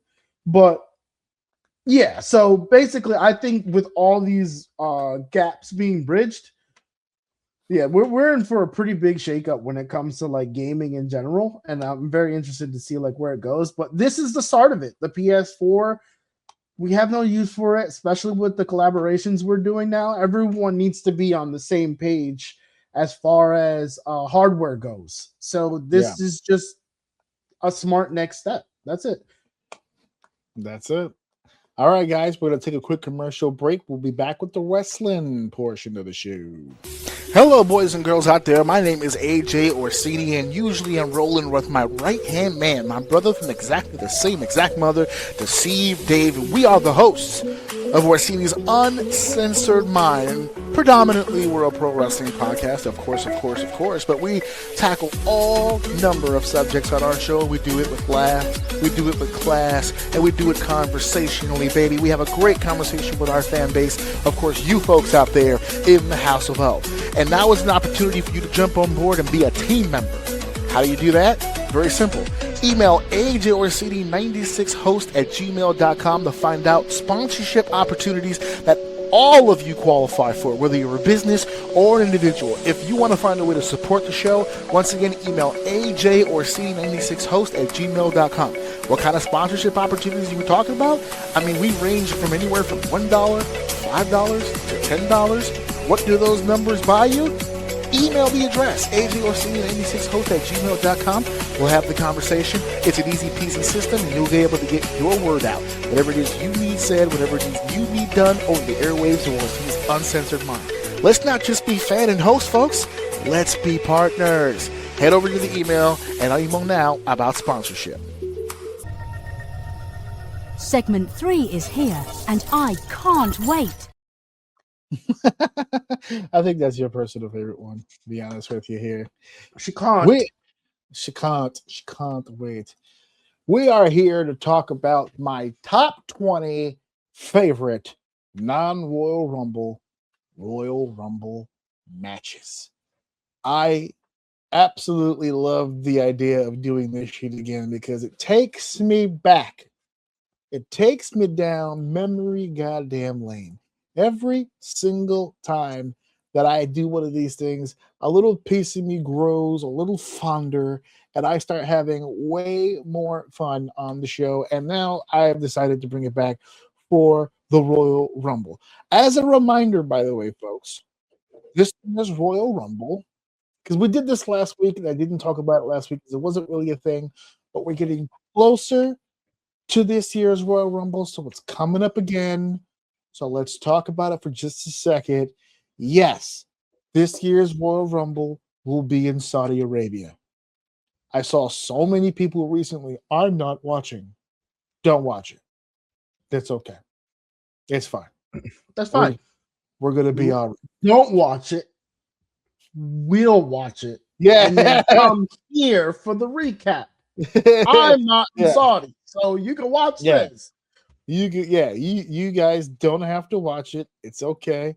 No one is holding your feet to the fire here. It's gonna be all right.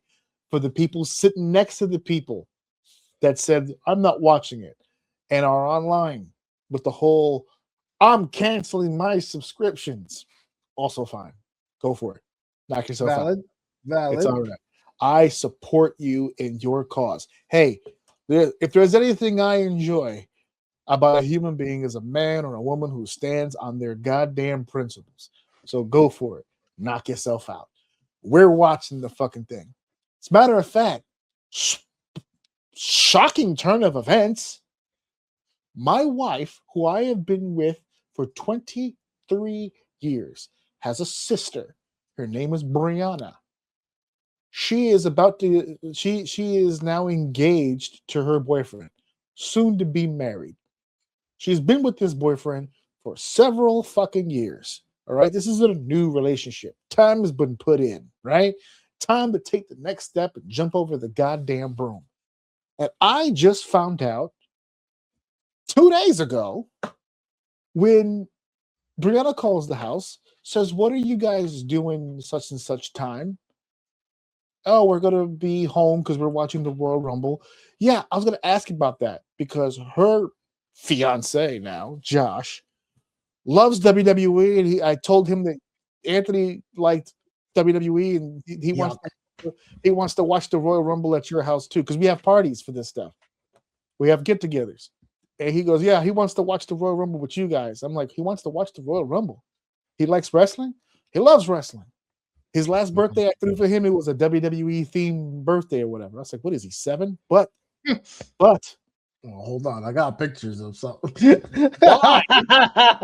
Why? Oh no, you can post the graduation pics. I don't give a shit. I can make fun of him because I am also a fan. But Fair he's been a fan this whole time, and they're just bringing it to my attention now after all these fucking years. I said, Brianna, not only am I a wrestling fan, I'm in the fucking business. And your fucking boyfriend is a fan of wrestling? Are you insane? You've never made this connection till now? So they're coming to the house for the goddamn Rumble. I'm like, yes, you can watch the goddamn Rumble at the fucking house. Fine. They live literally, and that's the other part. They live in an apartment 3 blocks like that way. Like walking distance. So I'm like, what the shit? So anyway, yeah, we're gonna watch the Royal Rumble with them and see what's going on. Now, this is gonna be twofold because technically speaking, I'm the big brother, and he's asking the little sister for marriage. So the only way that I could allow this to happen, he's gonna get quizzed. We'll see how much of a fan he truly is, and if he fails my test, no sir. You can't bed my sister. No way in hell. So we'll put that in the spoiler alert. He's already bedding the shit out of her. He ain't gotta worry about that. Her shit's been bedded. You ain't gotta worry about that. Well, if he fails the test, I'm gonna put my foot down. No more. No ask for him until he does his homework. Yeah, right. Hit the books. You gotta earn this for JJ. Here we go. Let's get to my list. Last week we did 20 through 16, and as a recap, 20 to 16 is not in front of me. So we'll recap it another time. It is here. I'm stupid. Number 20, Shawn Michaels versus Marty Jannetty in 1993. Number 19, Kurt Angle versus Triple H, 2001. Number 18, Edge and Shawn Michaels, 2005. Number 17, CM Punk versus Dolph Ziggler, 2012. John Cena versus Umaga, Last Man Standing match, 2007. And to pick up right where we left off, we have to literally pick up right where we left off. At number 15 is going to be John Cena versus AJ Styles, 2017 Banger. This was a banger. I like this match because not just because the match itself was dope, which it was. It was a dope match, but this was a dream match that I never thought I wanted until I got. Now, they had a match before this, so it wasn't their first time meeting. This is the second time that they would meet, and it would be for the WWE Championship. But people have to remember, if you're new to the show, then you probably don't know this, but huge TNA fan from the very beginning of when that company started. I've always been a huge TNA fan.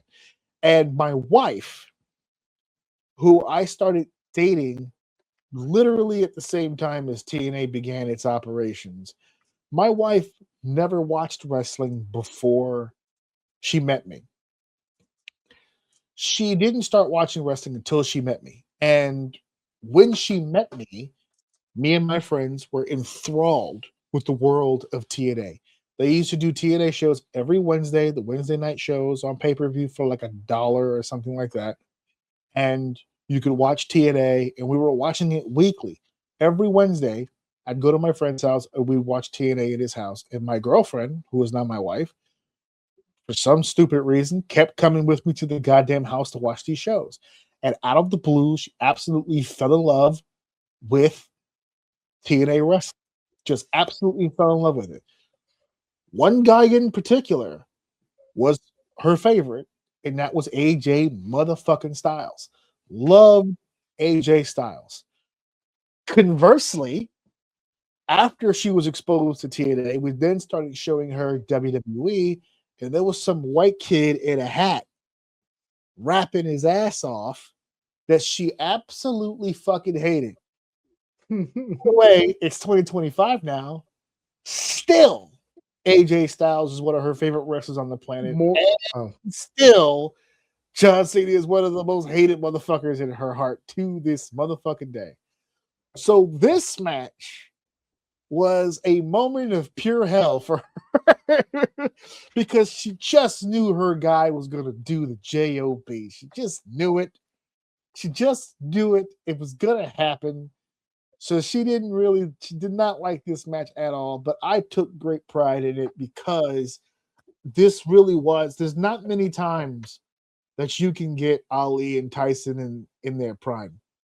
There's not too many times where you can get two great franchise players from two completely different worlds, two completely different leagues, to then come together and see what would happen.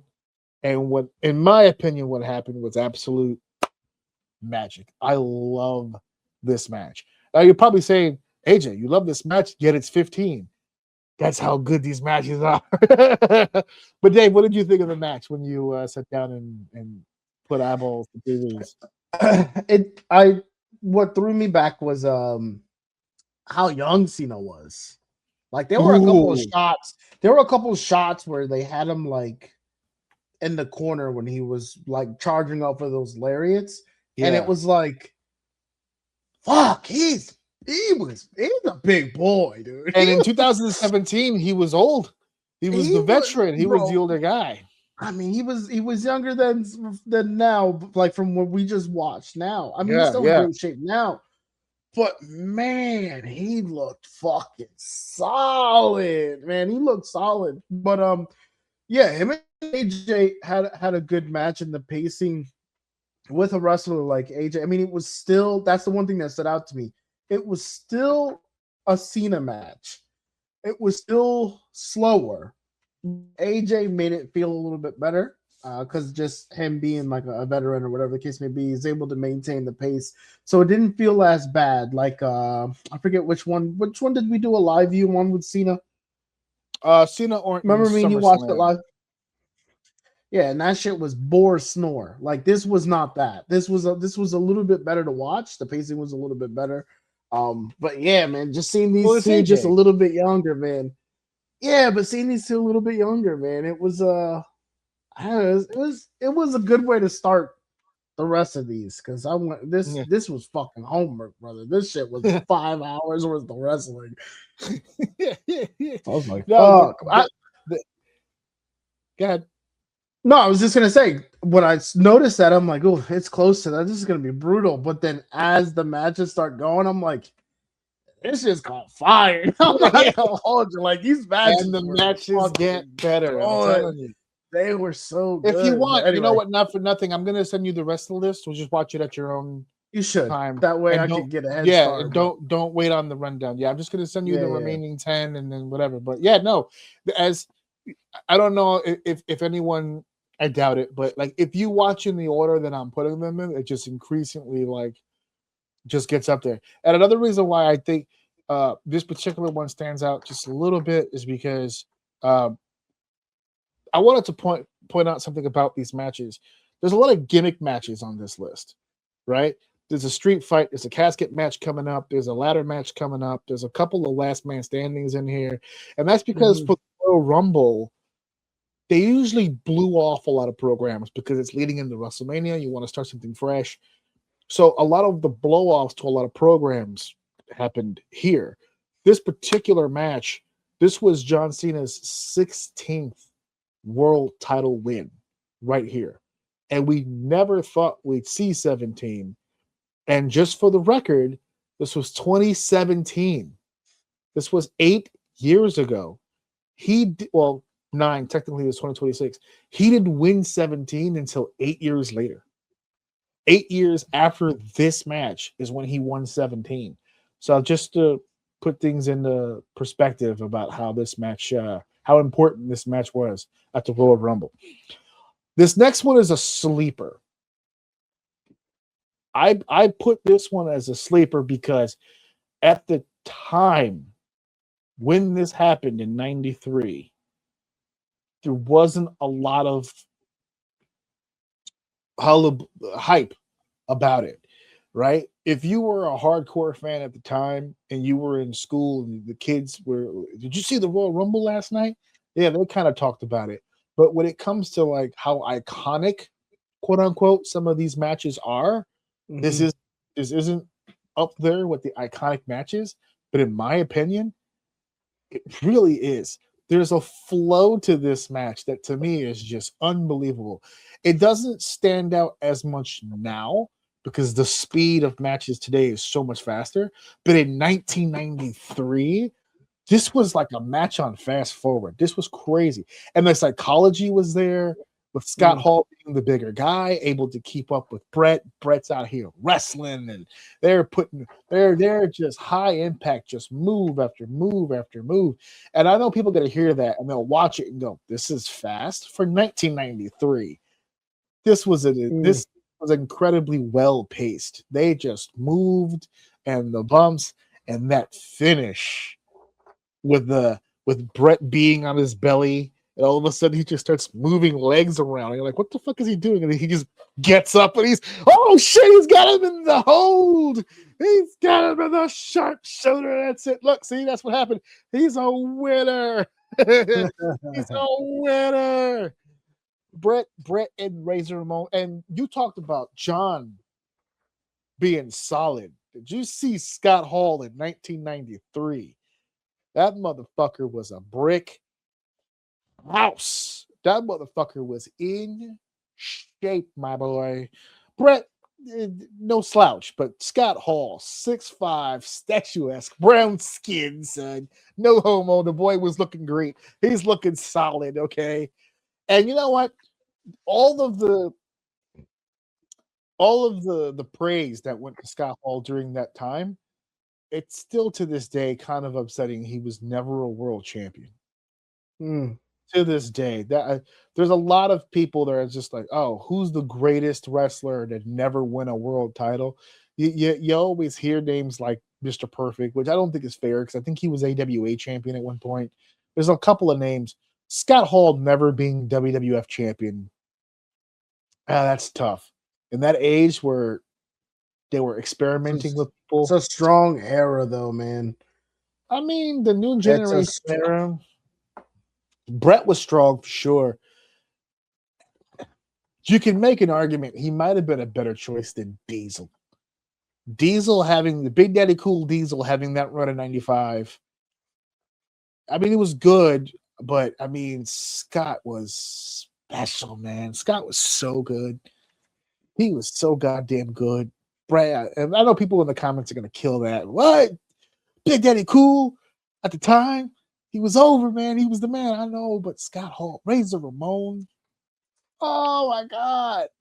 With the stupid shit like the beginning of that match, Bret Hart puts the glasses on the fucking kid in the front row and gets in the ring and does the whole deal. They get ready to start the match. Razor Ramon takes out the toothpick and hits the kid in the fucking face with the fucking toothpick.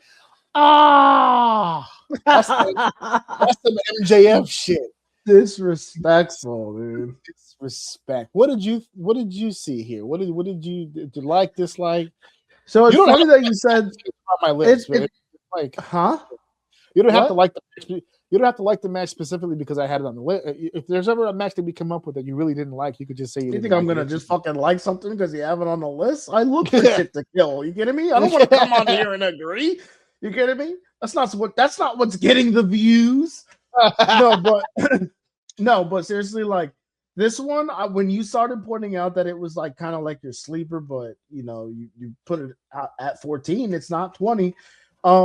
And I think that's a decent spot for it because I do agree with you compared to the other matches on this list, even the one kind of before it. I don't want to use I want to say the intensity wasn't the same as the other ones, but I hesitate to use that word because there was intensity here, but I think this was more like a class on working. Like these dudes worked. Like, I noticed your knee's messed up. Now I'm working your knee. I slid him into the post. I slid Bret into the post. He hit his ribs. He started working his ribs. Like the whole like they're just chipping. Like at one point, it really felt like they both had HP bars over their head. Like I could see the damage dwindling away on both of them to where like they were doing crazy shit throughout the match. It was a very, very, very textbook kind of like class, a class on like how to work someone down to get your finisher off. And that seems to be like a continuous theme. I think my buddy mentioned this the other day that he saw something where people were like, finishers aren't finishers anymore. I guess he heard it on a podcast or something. Right. So finishers aren't finishers anymore. Like we just kick out of finishers all the time. There's no such thing as a finisher.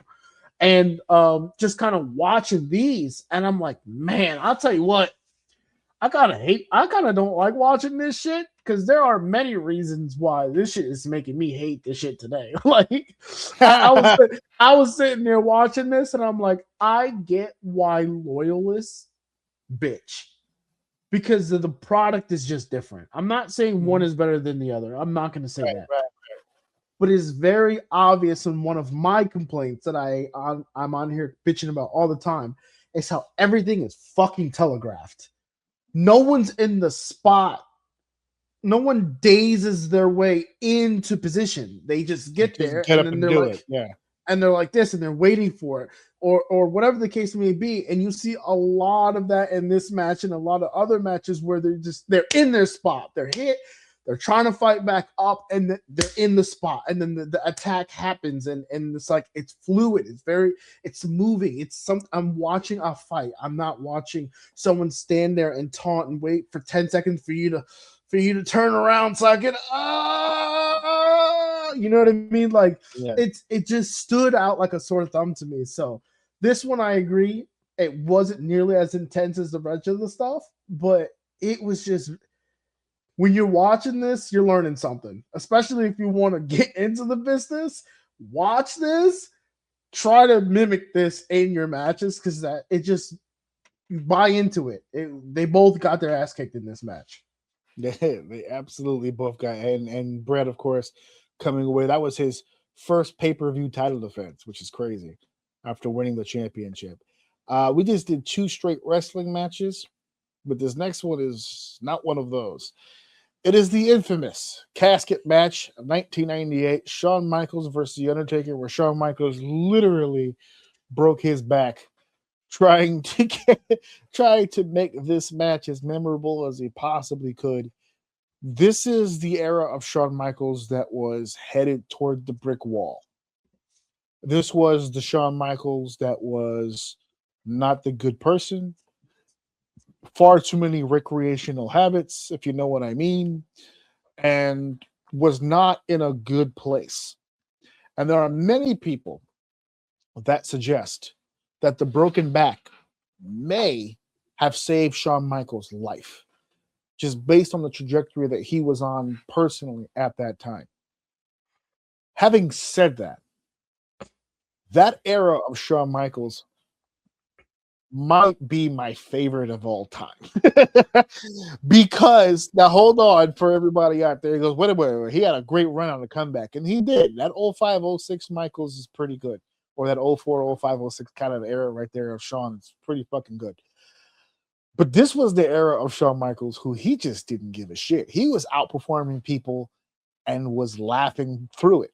He was having matches with people where he was very clearly miles ahead of everyone he was in the fucking ring with, and he knew it, and he performed like it, and it was simple shit. He's not doing a shooting star press or anything like that, but the shit that he's doing is athletic.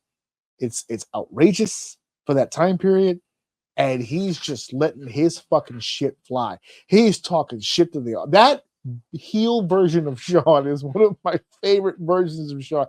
He's just talking wild shit. He's humping flags. He's picking his nose with shit. He's coming up there with big ass sausages on television, strip poker. He's just going fucking bananas. And then there's The Undertaker. And it didn't dawn on me until I watched this back that this was the end of their program at the time, and they had 3 matches: the singles match at Ground Zero, where it was just a one-on-one match, regular match, and they had ended like in a double count on or double DQ or something. Then the Hell in a Cell match. Then this. The singles match, it's a rub. It's 2 wrestlers just going at it, but the Hell in a Cell and the casket match very heavily favors The Undertaker. Shawn would go on to win both matches, but in the last match would break his back and ended up losing the title to Stone Cold at WrestleMania and then going into that 4-year hiatus. I don't think there's a wrestler alive that would have killed for that kind of push, and then it just went away. 2 straight back-to-back wins, the first ever Hell in a Cell. 45 minutes, bleeding to death, but still win. And then the casket match. 2 matches the Undertaker made famous. He beat him back-to-back and then disappeared. And I'm like, oh, man, what version of Shawn Michaels would we have gotten? Like when we said earlier about the Gunther gets to brag, right? Because he beat Goldberg and Cena in the same year. Okay. And now he's out here getting all this heat. What version of Shawn would it have been? What if he would have had those 2 wins and then just lived his life as a mercenary and just an asshole, a curmudgeon every fucking Monday on Raw? It would have been unfucking sufferable. It would have been great television. At some point, he's pulling his meat out. I'm going to call that. He's going to go too far. He's going to push some sort of button. But yeah, this casket match is wild. There's so many things happening during the course of this. And what did you think of, but what did you specifically think of that ending? The whole match within itself, I want to point out that the storytelling here, the way they danced around that casket was fucking amazing. Absolutely fucking amazing. And while I was watching it back, and I noticed you pointed it out because you hate gimmick matches. Well, I'm sure this is the earlier stage where some of these gimmicks are fairly new, like they're not abused too much just yet. So the feeling there is a little bit better. Really quickly, the casket match is not new, but this might have been maybe the 5th or 6th one that off the top of my head, I could do the research, but they spaced them out so well that they were rare, that you rarely ever saw them. Mm-hmm. And to Shawn's credit, what you just said about the way they danced around the casket, a lot of the other opponents that The Undertaker faced, for whatever reason, Yokozuna, Mabel, you can go on the line, Goldust, they all had the same gimmick when it came to this match. They were afraid of the casket. Mm-hmm. There was some sort of fear toward the casket. It's almost like sacrilege. They're playing with death. That was the whole idea. Sure. Yep. Sean didn't look like he was afraid of the casket. It looked like he was afraid of Taker putting him in the casket. I don't want to lose this goddamn match. Yeah. And it's just like they just had Sean was just in fucking survival mode the entire goddamn match. But continue your point. No, and he played to that. He really looked like he was on the edge the entire time.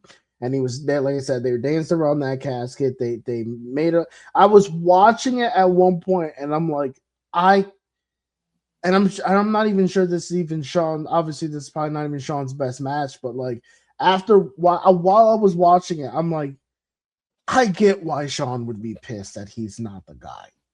Because like if you're doing this night in, night out, how are you not the guy? I mean, obviously, as you explained, it seemed like he was going in that trajectory where it was about to be his turn, and then something happened. But he was, I don't know what time frame I'm watching this match in, but he's red fucking hot, man. That dude is like, he was moving around that ring. The storytelling was fantastic. I love the part when they were like both in the casket and it was shut. And they're like moving around, and then they're like fucking pop out, and he starts crawling. And Taker grabs him to pull him in. And he's like fucking Then they go and start beating him. And it's like clawing at the fuck like that. I'm watching. I'm like, dude, you don't. I hate being that guy, but it's like, man, I don't like. Where do I get this feeling today? You know what I mean? And that was around the time when I was like, man, I get why people who grew up like you were the target audience for this shit. Like, it's hard to look at today in the same, like, it's hard to not fantasize about that shit because it was new and it was like, I don't know. Yeah. The storytelling there was absolutely fantastic. And the way they ended it, starting that new program with Kane and Taker and the whole fire and everything like that, the turn, Paul Bearer, the both of them turning on Taker, setting the shit on fire and all like that. That shit had people legitimately shook. I feel like I remember seeing that, like when it was happening. Yeah, like I remember. I have this memory when he was pulling them up and he was pouring the gasoline. Like I remember seeing this while you were watching. I'm like, damn. In this moment, I'm thinking, obviously, there's a thing there. Taker goes through the bottom. He's in the back watching this. But I also remember in the moment, I like being a kid, like, oh, he just set that guy on fucking fire. And he put holes in the shit first and then filled it up with gasoline. And said, I'm like, yo, that's crazy. Like, I remember like being young and like kind of I was getting memories of that shit. Considering the first time you saw Kane and he did that Hell in a Cell, ripped the door off the Hell in a Cell, and it scared the shit out of you. And then this scared the shit out of you. The fact that he would later become your favorite wrestler is amazing. Oh, he's absolutely the man. Greatest big guy in the business, hands down. It's hard to argue. Can't convince me otherwise. Hard to argue. Number 12 on the list, Chris Jericho versus Chris Benoit. Yes, I will say his name in a ladder match, 2001. And folks, this match. I hadn't seen this match in years. Been a long time. In preparation for this episode, I watched all these matches back. And I think this is the match that makes me upset when I watch the ladder matches now. I think this is why I get pissed off when I say I don't like multi-man ladder matches. And I think subconsciously it was matches like this that started that trend, because despite it being a ladder match, to go back to your Bret Hart, Razor Ramon argument, this felt like a fight. This felt more back and forth. Yes, there's some outlandishness here, right? Like who the fuck, like, you know, who the fuck's gonna take a diving headbutt from the top of the ladder to an empty pool, as they say, just straight down to the goddamn. Just the CTE percentage is crazy on that thing. And then the one that kept replaying, I think because it tickled King so much, the dive through the ropes. when Benoit dives through the ropes and Jericho just bonks him with that goddamn chair. And again, just a front bump right to the fucking floor.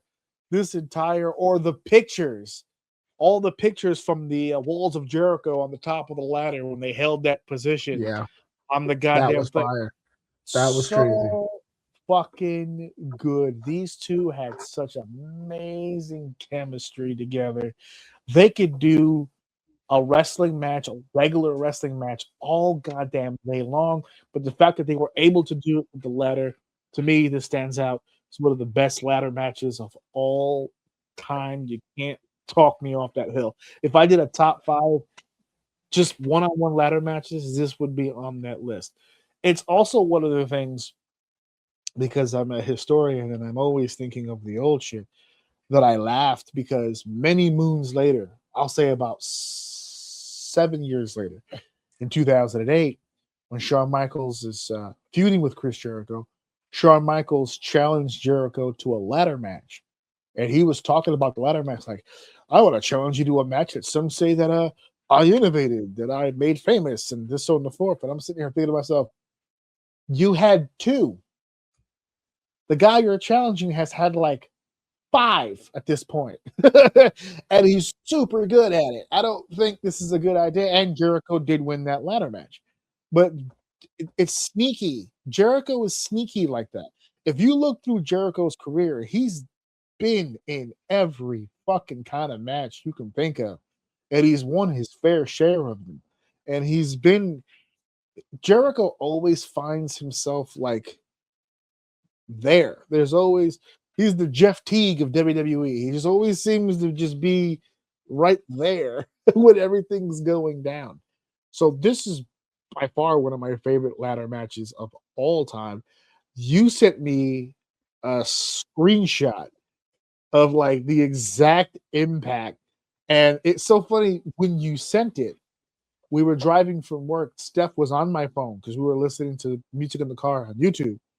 And the blip came up of text message, and it was a picture.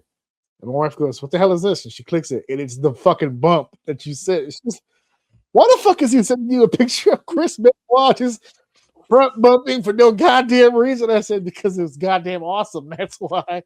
Get your fucking weight up. You read the rest, right? I was a picture up, so like, yeah, like me in 2026. That was literally my reaction. I'm watching it, and I saw it. I'm like, because I see him up there, and he's getting ready to jump, and I'm like, oh, this is a fire spot. And then Jericho just goes, yeah. I was like, I literally just did that. I said, "Oh no!" When I react like that, I usually 9 times out of 10, if I send you a picture of something, I reacted like that when I saw it. The sell of when he hits the mat and then curls up and just that's not a sell. That's not a sell. That's real life. The wind gone from his lungs. No, that. So the thing that stood out to me really in this one is to your point about like ladder matches. My memory of the last ladder match was like the 16 ladder match that happened. And if I remember correctly, there was like a 3-minute stretch where nothing was happening. Yeah. And it's because they were setting up all the spots on the outside. Literally, I don't know if they intentionally did this, but everyone started to set up a spot at the same time. They were even helping each other do the spot. So nobody was fighting. 3 minutes went by, and now assholes are like flipping all over the place. Yeah. This was a one-on-one match, and it had more action than that match had in the entire match. It was not. It felt like there were 6 people in the ring. These guys were all over the fucking place. The spots they were pulling off, the jumps on top of the ladder, the walls of Jericho on the ladder, the crowd itself. I don't know if the audio today is clearly different from the audio then, but that building was on their fucking feet. That they were blowing that building the fuck up, man. I like the crowd cheering stood out very distinctively, and while I was watching it. So yeah, when I was watching this, I'm like, yeah, I can tell why he doesn't like the new shit or the newer ones because we beat it to death. But like, even with all those people in that match, you're not getting this amount of intensity and creativity even when you have all those people in the ring. This is very tough to live up to. This match was insane. There's an old interview I saw back in the day where some of the boys from that era, they always said, you had a good match when you popped JR on commentary. When the match is over and JR is losing his fucking mind, you had a great fucking match. And JR was going off when this match was over. What a goddamn great ass match. Even King, who stops being a heel for a moment, just goes, what a match. Like, it just, Jesus Christ. Sometimes I feel like King used to kind of feel a little type of way because he was a great wrestler in his own right. He's arguably one of the all-time greats, Jerry the King Lawler. But then he would be ringside and call some of these matches like that, just go, thank God it's not me. Thank God I'm not the one in there doing this shit, because Jesus Christ. Last match for this section here, number 11, CM Punk and The Rock, 2013, just shy of the top 10, but I gotta,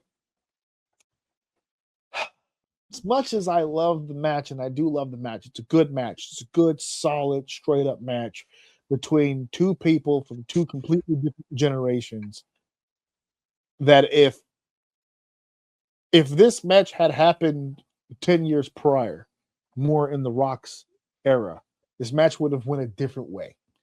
There's no way at Punk frame that they would have allowed The Rock to be competitive with this guy in 2002 and 2003. There's just no way. They had the match in 2013, more Punk's era. They found a beautiful way to make the two styles work.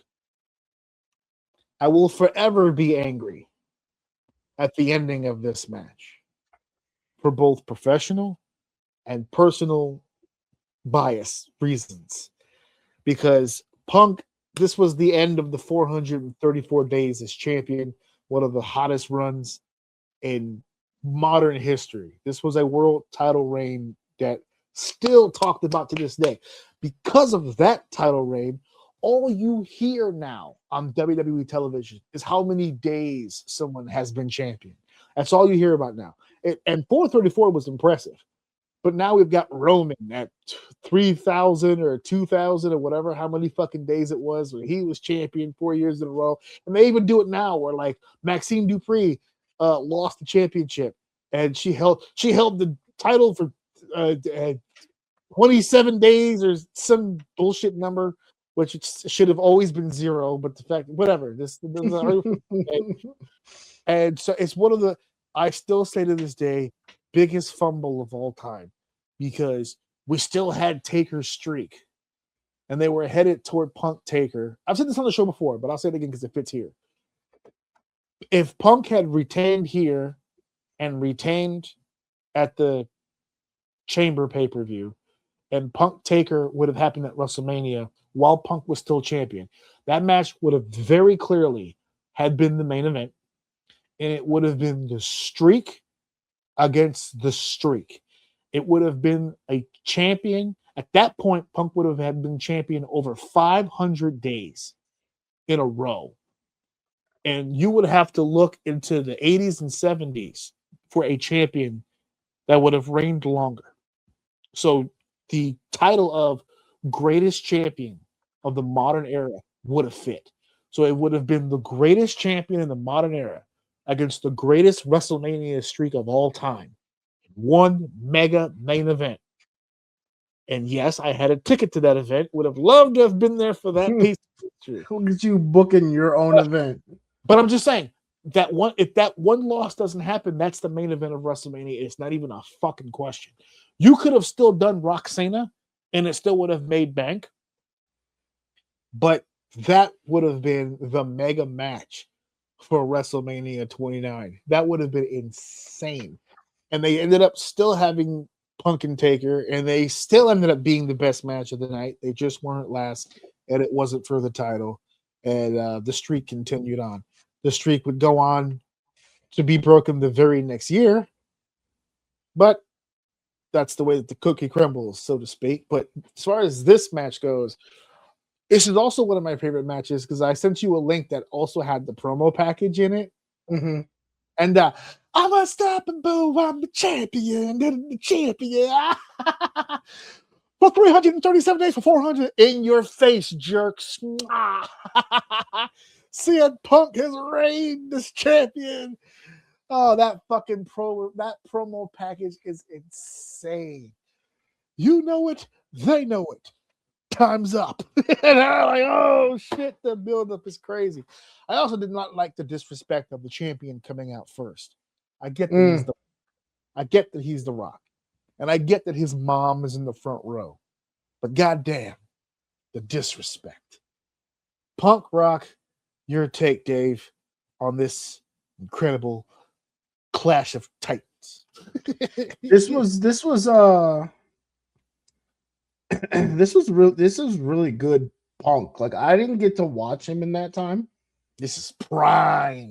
This was good Punk. Like, this is again. I don't know how old he was here, but this is a younger body, and he was moving. That was like 11 years ago. Yeah, that's late 20s, early 30s. It was moving like it. The Rock looked even better. Like, obviously he's much older. That was good Rock too. Not for nothing. Yeah, he looked great. Yeah. He looked really great. They were moving around the ring. They were putting on the show. The pacing was really good. Again, their position was really good. They weren't telegraphing too much. They were telling an amazing story. The building was exploding. They were going fucking nuts. And the match just had so much momentum. And I'm watching it. And then we're actually gonna, if I'm remembering this ending correctly, this is the one with the shield, right? Yes. Right. Okay. So if I remember this correctly, we're going to revisit this on our main event because I feel like kind of the same thing happened. The same exact thing happened, which was ironic. Very similar. Yes. But go ahead. Their momentum was... I was locked in. I stopped working, by the way. I watched this shit at work. I listened to it. I look at it, peek. If something like if they're resting, then I'm like doing my thing. And if they're doing something, I'm watching, right? I'm locked in completely. This is lunchtime for me. I sat down for my lunch and because this shit started getting crazy. So I paused it. I warmed up my shit and I sat down for this one and I watched it. And I was all in. And I'm like, yo, this match is going so hard. And then the lights cut out. And then next thing you know, the Rock's on the outside. Punk gets up. He's like, he doesn't know what the fuck is going on. The lights was just off. What's happening? Sees Rock on the table, rolls over there. I love when he's picking them up, and it's like, hey, what's the shield? He's like, huh? I have nothing to do with the shield. He's like, huh? The shield. He's like, who? The shield? I got nothing. I don't have anything to do with them. So he like grabs him, rolls him into the ring, and pins him. And my point is, we were up here the entire time, and it ends here. But the way it did it, it made sense. It's almost like the way they killed the momentum drove more story behind it, but it didn't kill the match. It just killed the momentum. So when you scan the crowd, everyone's like, it's just like, whoa. It's like, I don't really know how to explain this. I just know the energy was so high and then it just fell flat. Right. And it's not a boo thing. You don't boo this. This is just like, what the fuck just happened? Like, we were watching a historical match in the making and it just got completely side railed. So I thought the way they told that story was amazing. I love the way Punk played it off. And I love the way he capitalized it right away, rolled his ass in the ring, ended the match, done, out of there. We're done. That was fucking awesome. The storytelling, not only was the match insane, but that storytelling at the end, beautiful way to buzzkill something. It's like a good way to do it. That was awesome. Right at the people's elbow, right? Because the crowd seemed really into the idea of The Rock winning the title. Oh my god! It was so peak too. Which is so crazy. He drops him, pops which is so up, crazy and the to hear. crowd fucking goes nuts, dude. And then the lights go out. It's so perfect, man. Whoever wrote that shit. Because Punk's also, because remember in the promo package they had said that Vince said that if the Shield interferes in your match, we're stripping you of the title. So when Vince comes out and does the whole, the Shield interfered in the match, and Punk goes, I didn't see the Shield. You didn't see the Shield. No one here saw the Shield. It's like, what are you talking about? He's like, it leaves me no choice. No, don't do it. Don't do it. It's like he's not mic'd, but that's the fucking point. There's effort in the detail there because you don't have to be mic'd to be pissed off about something. He's pissed. I won the match. The match is over. This is over. He's yelling in the ring. This is over. It's done. And then Heyman, once again, just being a perfect second, even after they restart. Okay, we're going to restart the match. Punk is still arguing with the referee. Heyman jumps on the apron. Forget that. Get on him. We can't overturn this. This is happening. So get on him. Just get on him. Finish him off then. Like, it's the sense of urgency around everything. Like you said, it was a fevered pitch because at the time that they chose to cut the lights off, Rock was up. Rock had momentum. It had been a back and forth match up until that point. The Rock came in with injured ribs because of the last match that he had with John Cena. He had injured his ribs. So Punk focused on the ribs. But then they gave Rock an out because all of a sudden Punk comes off the top rope, lands gingerly, injures the left knee. Rock goes on off to the left knee. So now both of them have an even playing field situation. Rock's clearly the bigger, stronger guy. They needed something to give Punk an edge so that he could look strong as the heel. But now the babyface needs to come back. So now the knee injury is something he plays with. And now they're going back and forth. Now they both have a built-in reason to take over on the other. When Rock needs to get up, attack the knee. When Punk needs to get up, attack the ribs, so on and so forth. In that exact moment, when they cut off the lights, Rock's got the momentum. The crowd is on his feet. Cutting those lights off, like you said, takes the fucking helium right out of the goddamn balloon. Completely empty. They did it for several minutes because they have to take Rock out of the ring. They have to set him up for the triple power bomb. They have to put him through the table. Then the guys have to get the fuck out of there and then turn the lights on. So you went from a whole building full of people that were at the top of their fucking emotional state to just getting blue balls at this point because they're waiting for the goddamn thing. When the lights turn on, they're booing their fucking asses off. And then, like you said, Punk drags Rock into the ring. He pings him 1, 2, 3, and they perfect camera shot of the audience members just going, "What the fuck just happened?" Yeah, dude. And then Vince comes out. That gets a pop because maybe there's hope. What's going to happen here?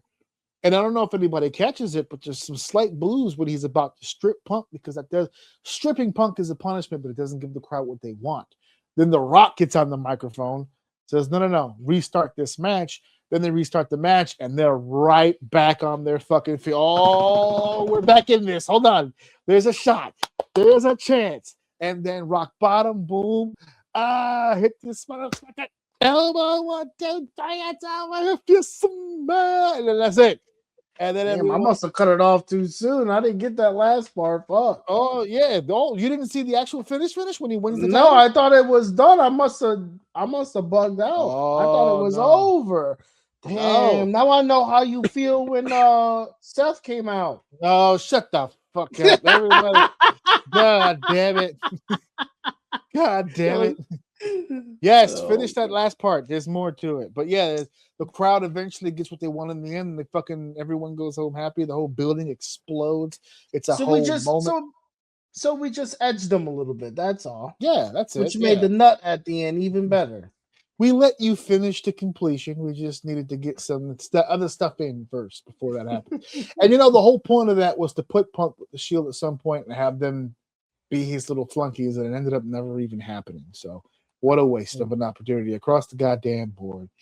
But anyway, we're heading now into our 15 through 11. We'll be back next week with 10 through 6 as we get closer to the Royal Rumble. And now, main event time.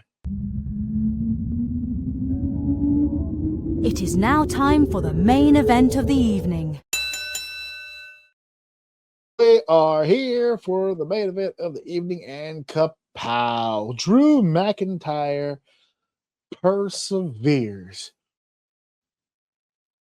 We all sat there in 2020 Royal Rumble, so approximately 6 years ago, and watched one of the greatest Royal Rumble matches of all time, in my opinion, the 2020 Royal Rumble, because not only did we get an Edge return after a 9-year absence. But that was the Royal Rumble where Brock Lesnar went full bukkake on the entire WWE roster. That's the reason people think it's the worst. I think that's what makes it the best. The first 12 competitors in the Royal Rumble, all eliminated. Get the fuck out. Get the fuck out. Get the fuck out. Lesnar doing the unthinkable, just dominating the field. All to be built for one man to come out there and slay the beast. And sure enough, a Scottish warrior went out there with one Claymore kick, sends Brock Lesnar over the top rope and eliminates the man, and eventually becomes the winner of the 2020 Royal Rumble. Drew McIntyre is headed to WrestleMania, Tampa Bay, Florida. The main event of WrestleMania. Finally, Drew McIntyre is going to get his moment in the sun until he doesn't. Because all of the air between Earth and the sun becomes poisoned. Disintegrates the lungs of human beings. And in order to stop the spread of this fanatical disease, we all must lock ourselves in our homes for the next 18 to 20 months. Why did I just get like am I fucked up that I just got a wave of joy? Like, fuck, dude. Bring 2019 back, man. Nah, Oh, man. People died, Dave. I Relax. was going to say, yeah. my uncle died that day, yes, but he died comfortably within the confines Yes, of his but own home. traffic, though. Yeah. Working from home. Well, I don't know what that was, but Oh, I yeah, didn't have to be in fucking traffic. Yeah.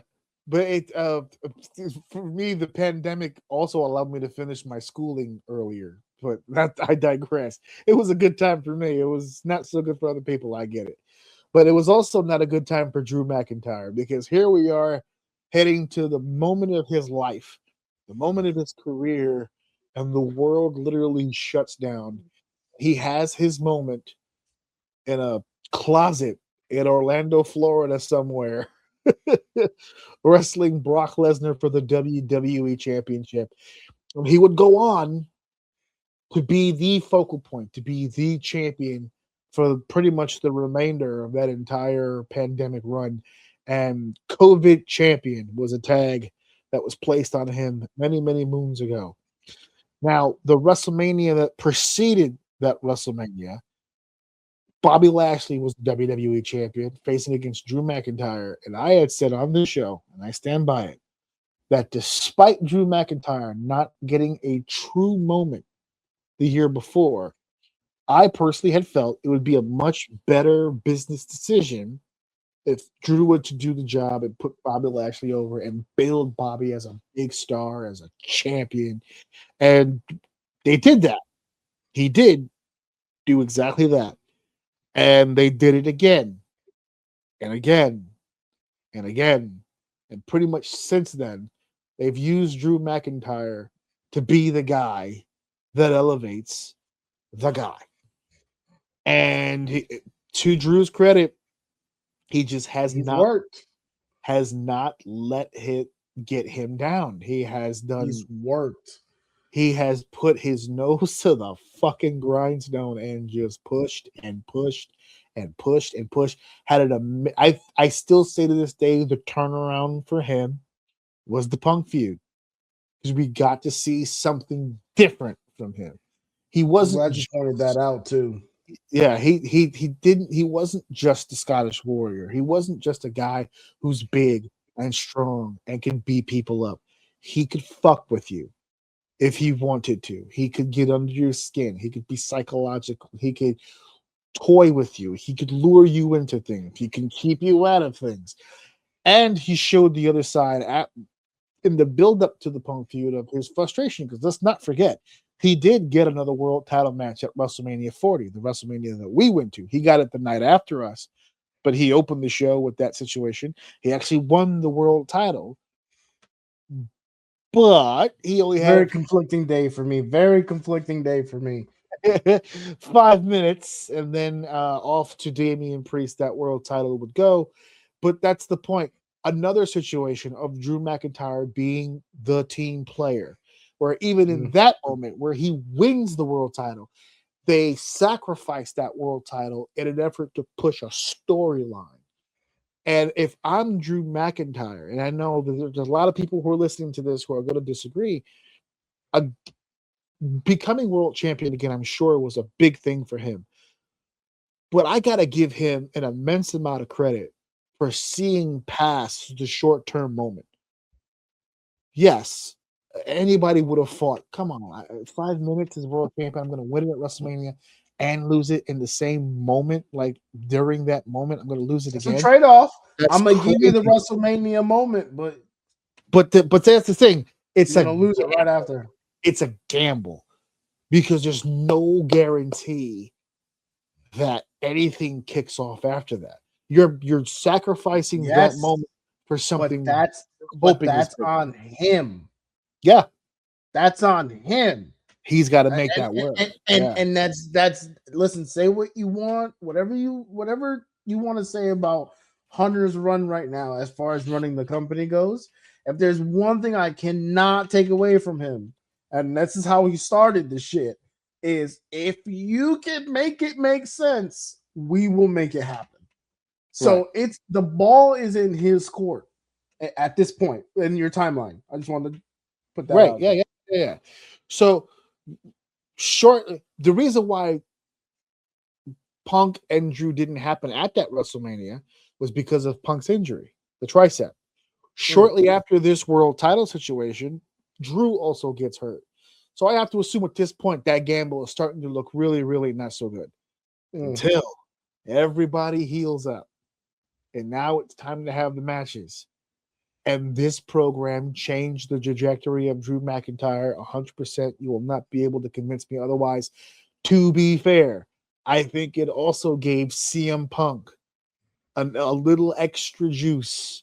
And I think that program changed both of their perceptions because at that point they went, maybe Punk is more than a nostalgia act. Because let's take a look for just a quick second. Who are the two world champions right now? It's Drew McIntyre and it's CM Punk. And the fact that those two guys went through that program and now came out of it the other side, and they're currently the there champions. it is. Both champions Means they the got their gamble payoff. worked. Yeah, means the gamble worked. And man, oh man, it could not have been an easy road. We're not going to be here all day talking about him winning the championship, but I wanted to give this situation, the main event, respect that it absolutely deserves because I feel like this is a phenomenal message to the business. No matter how hard you work, nothing's guaranteed. You're not owed anything, but at the same time, you have got to tip your cap to this fucking guy for just pushing and pushing and pushing and pushing. I'm not going to let it stop me. I'm not. Okay, you got, hey, listen, you got a world title match tonight, but Cody's up. Okay. No problem, boss. let's keep going. Let's keep doing this. Let's keep telling stories. Let's keep hey, you got a match with Damian Priest for the world title, but we need to keep it on Damian. We got to make him look good. Okay. another one. Okay, we'll do it. Fine. Hey, look, we got this upcoming kid, Jacob Fatu. We need you to. Okay. All right. Fine. Well, okay. Let's make it work. And just over and over and over and over and over again. And the rumor for this SmackDown, there was a rumor going around that the title could change hands. Nobody believed it because it's SmackDown. It's a SmackDown, which makes it even better. The last few title changes, SummerSlam, WrestleMania, the WrestleMania before that, like, you know what I mean? Like, these titles don't change hands like that anymore. So it seems like a long shot. And there were a lot of people saying, man, if he doesn't win it here, is he dead? Is he dead if he doesn't win it here? Because how many I got screwed promos can you cut? How many, referee bumps can you take? How many of these can you do before it just runs out of steam? Or the joke online, how long before he starts becoming LA Knight? that it just, you cut all these promos, you do all these things, it just doesn't happen. And for it to have fucking finally happened, like you said, it being on SmackDown, even more amazing that it happened. It's such an amazing moment. Is it marred? Is there an asterisk here? Because the complaint of this match isn't the fact that he won the world title. I think a lot of people are of the understanding that was kind of a really cool move because it gives him what he wants, and it changes a lot of other rumors and plans that we've been hearing about. But for right now, we'll stick to this match. The finish, the Jacob Fatu inclusion in this seems to have befuddled people. Just the way that it was executed, where they're having the cage match. It's already tied up 1-1. This is it to settle. This is it. This is the battle that's going to settle everything. And then here comes the black fucking hoodie one more time. Retire it. Retire it. I'm sick of Retire that. it. Get rid of the fucking hoodie. It's not helping anybody's case at all. The hoodie with the ski mask. Is it the same hoodie and ski mask? Are they all sharing it or something? Do you have that one thing stored away? 90% of the time it's a Samoan. And they too damn big to be wearing hoodies anyway. Get rid of the shit. Up until Austin Theory did it, but to be fair, he had a tan. I said 90%. and I might close the gap. He had a tan. He had a tan. But Jacob Fatu comes to the cage, shocks the shit out of Drew, because remember, these two, Drew was the one who attacked Jacob. Storyline wise, is the reason why he's out. Jacob gets into the cage. Well, he slams the door. Then he gets in the cage. He starts beating on Drew. Cody tries to pull Jacob off, and for whatever reason, Jacob starts attacking Cody. And while they're attacking one another, Drew slides out of the ring, wins the championship. I know it's perfect. I know it's fucking writing. I love it. Zero complaints. I have heard zero complaints about Drew's role in any of this. The sliding out while they're fighting, all that stuff. Beautiful. The complaint people are having is the fact that Jacob and Cody look so confused while they were fighting. It was almost as if they were just buying time for Drew to get out of the cage. There was no real rhyme or reason for them to brawl. Unless it gets revealed that Cody is the one that did something to Jacob and not Drew, there's confusion as to why those two were brawling in the first place. Why can't he just lost his cool? That could be a reason. That's a complete. You fucking. I'm whooping his ass, and you're you trying touch to stop me from doing that. Yeah. I'm gonna start whooping your ass now. And then when I put you down, I'll be free to go back to whooping his ass. But he got out before he got a chance to whoop his ass. Has no one ever been in a situation where they completely black out? Very few. And that's why people. Yeah, and that we're living in a new world now. There's a lot of people. I'll get it. There's a lot of people. I learned. Oh, go ahead. No. Let me talk to him. Come here. Yeah, talk to him. There are times when you're so fucking pissed, you don't remember what happens. It's called a blackout. And if you touch someone while they are blacked the fuck out, you 99% of the time you're gonna get your ass slapped too. You don't touch someone with that much rage unless you can handle that person and put them down, hold them, restrain them so they can come to again. This is a real thing. This isn't a metaphor. You can be. It's what the whole definition behind going berserk means. It's literally going berserk. Okay, you lose your mind in rage, and anything while you are enraged is going to get fucked up. That's what I saw when this happened. So the fact that you're telling me people are complaining about this is blowing my mind, because it was obvious to me what that was. And they're confused because guess what? He came to. The bell ring snapped him out of it. He was berserk.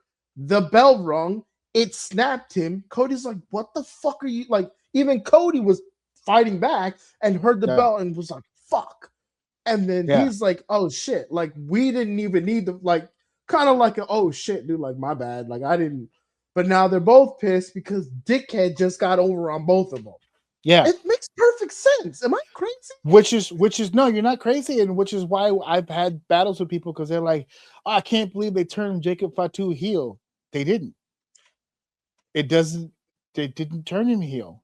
he but he beat up Cody because Cody put hands on him while he was Yeah, trying to you put hands on somebody else. You don't do don't touch him. that unless you're ready to fight me. Don't touch me while I'm fighting This is somebody else. tenfold for Samoans, by the way. Don't And touch not a just any Samoan Samoans, a Samoan from the streets from the streets. who's put in time behind bars, who knows Yeah, what that you like. No, you don't do that. let him rock.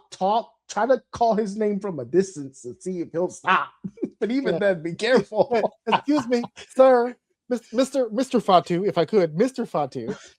Please. We're in the middle of a match. My championship's on the line. When you're done, though, I'll talk. You look like you're busy. Just take a minute. Fuck him up, but just pull him away from the door a little bit. You know what I mean? Yeah, just pull up as far away from that edge. I'm just gonna scoot by. Can I just scoot? I'm gonna go around. Can I scoot by you real quick? And yeah, no, I don't. We'll get an explanation next Friday, but I don't foresee a heel turn being exactly what it is. I just think Jacob just was balling out, and that's what it is. He's gonna be pissed when he comes back and he's ready to fight. If anything, I see something fucking stupid happening, like Cody forgiving him.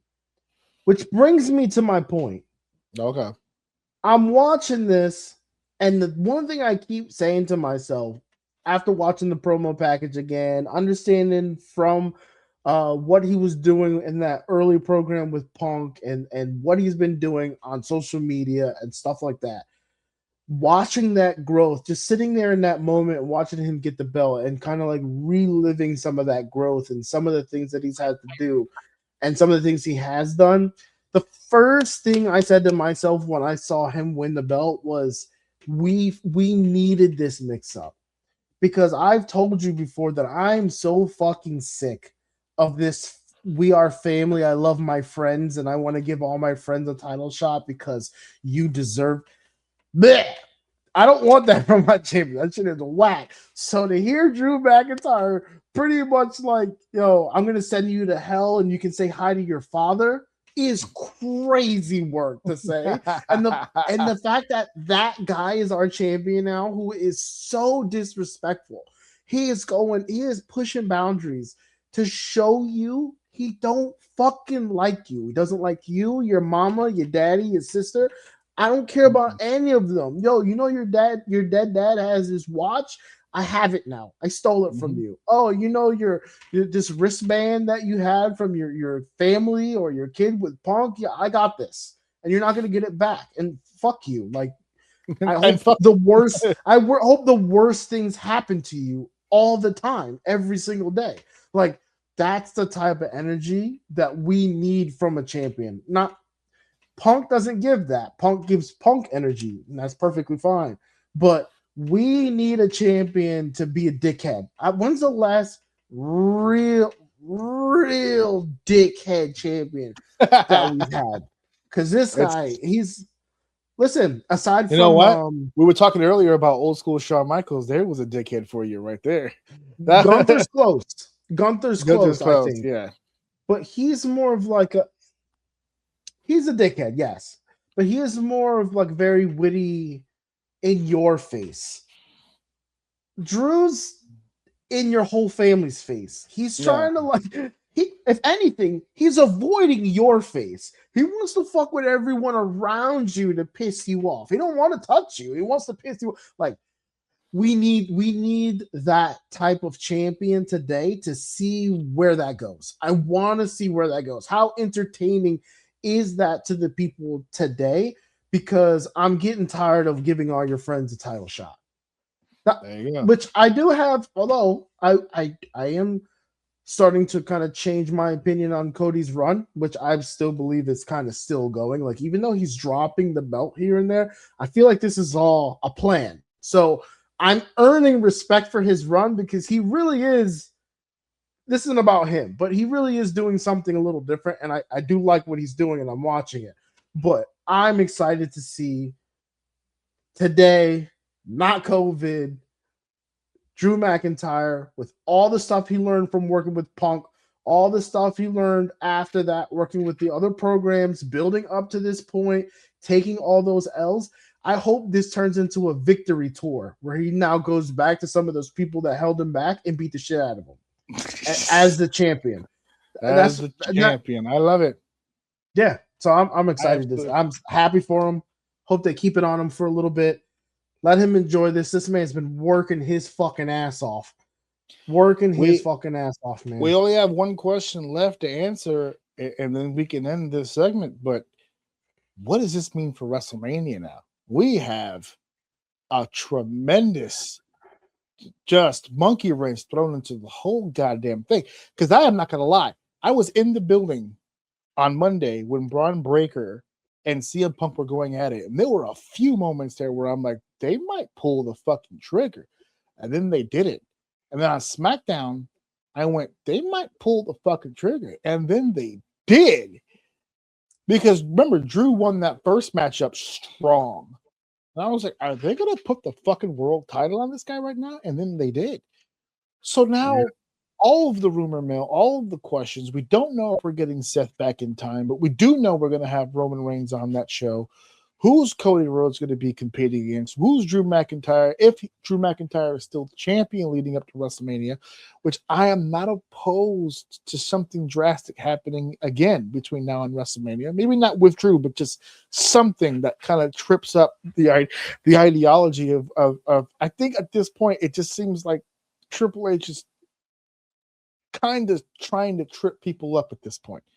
Where it's just like, he's hearing the rumors and he's going, oh, I'm becoming predictable. Oh, my team is becoming okay. So let's start to turn some shit around and see what the fuck's going on with this. And then let's play with this and see what happens.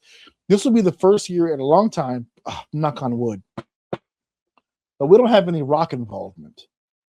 That this man can just fucking cook and just see what we get with him going into the Rumble. The Rumble is supposedly supposed to be this big show coming up. I know a lot of you dickheads say you're not going to watch it, but we're going to watch it. And apparently there's going to be some big shit planned for the Royal Rumble. It's going to shape us out for WrestleMania. We'll get some clear answers. We know who our two champions are now. We're going to get a better idea of who that main event player is going to be in just another 2 weeks or so. We're going to find out for sure who that next fucking guy is going to be, and then a champion of choice. You can choose Punk. You can choose McIntyre. Taster's choice. It is what it is. But the Royal Rumble is usually around the time where I personally start getting juiced about WrestleMania because I know that the storylines now are going to start to build up. Mm-hmm. And for the first time in a while, we're going into the Rumble, which is at the end of January, and it doesn't seem very solid as to how WrestleMania is going to look. Well, the cool thing... We're 2 weeks from the Rumble, and I'm going to pull it up now while you're talking. I don't know what that's going to look like. So go ahead. The cool thing is that Drew and CM Punk have been paying their dues around a time where they kind of had no choice to. There's so many big things kind of happening with the Cena thing, other programs, other payouts, other stuff like that. In this situation right here, I mean, I don't, outside of AJ Styles, there isn't any other dues. I don't think, correct me if I'm wrong, I don't think there's really any big dues that need to be paid. We're not pushing anyone to the side per se because we have a limited time with X person or a program that we're trying to complete or whatever the case may be. So I would love to see Punk get a real Mania again, main event, maybe even a win. I don't know how much longer he's going, but seeing both these guys go into Mania at least as champions, I think would be good. I don't really think they need to tear the belt off of anybody right now. Let them run, give them a program, and let them fucking run it right now. Honestly. Let it rock. Just let it rock right now. Let's see what happens. All right. Well, that is our show, episode 338 in the goddamn books. We'll be back next week with our list for Royal Rumble matches between 10 and 5. We're getting ever so closer to the Royal Rumble. We will be doing a Royal Rumble. I don't even know what to call them anymore. I hate roundtable now. I've grown out of it. But we do a Royal Rumble conversation or a Royal Rumble talk or whatever the hell we're going to do. I forgot what I named it before. Where we're going to break down a lot more specifics. As I was just saying, I was going to look up while you were talking.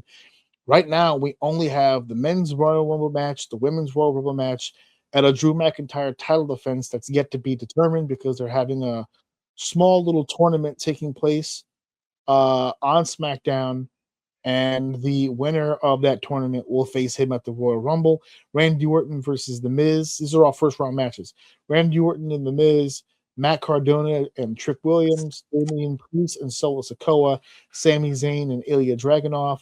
Those 4 winners will compete in a 4-way at Saturday night's main event, which, by the way, is in Montreal. So look for Sami to be at least in the 4-way. He'll beat Dragunov and get to the 4-way. They want Sami in Montreal. Will he win? Who knows? But that'll be the WWE title match at the Royal Rumble. But that's all we have. And we're only a few weeks, short amount of time away. So they're still formulating as we speak. But we're getting ever so closely. So we're out of here. I'm going to go eat. Thank you for listening. Thank you for downloading. Thank you for sharing. And of course, thank you guys for enjoying. We'll see you guys next week. Mic drop. Wait a minute. This is too much.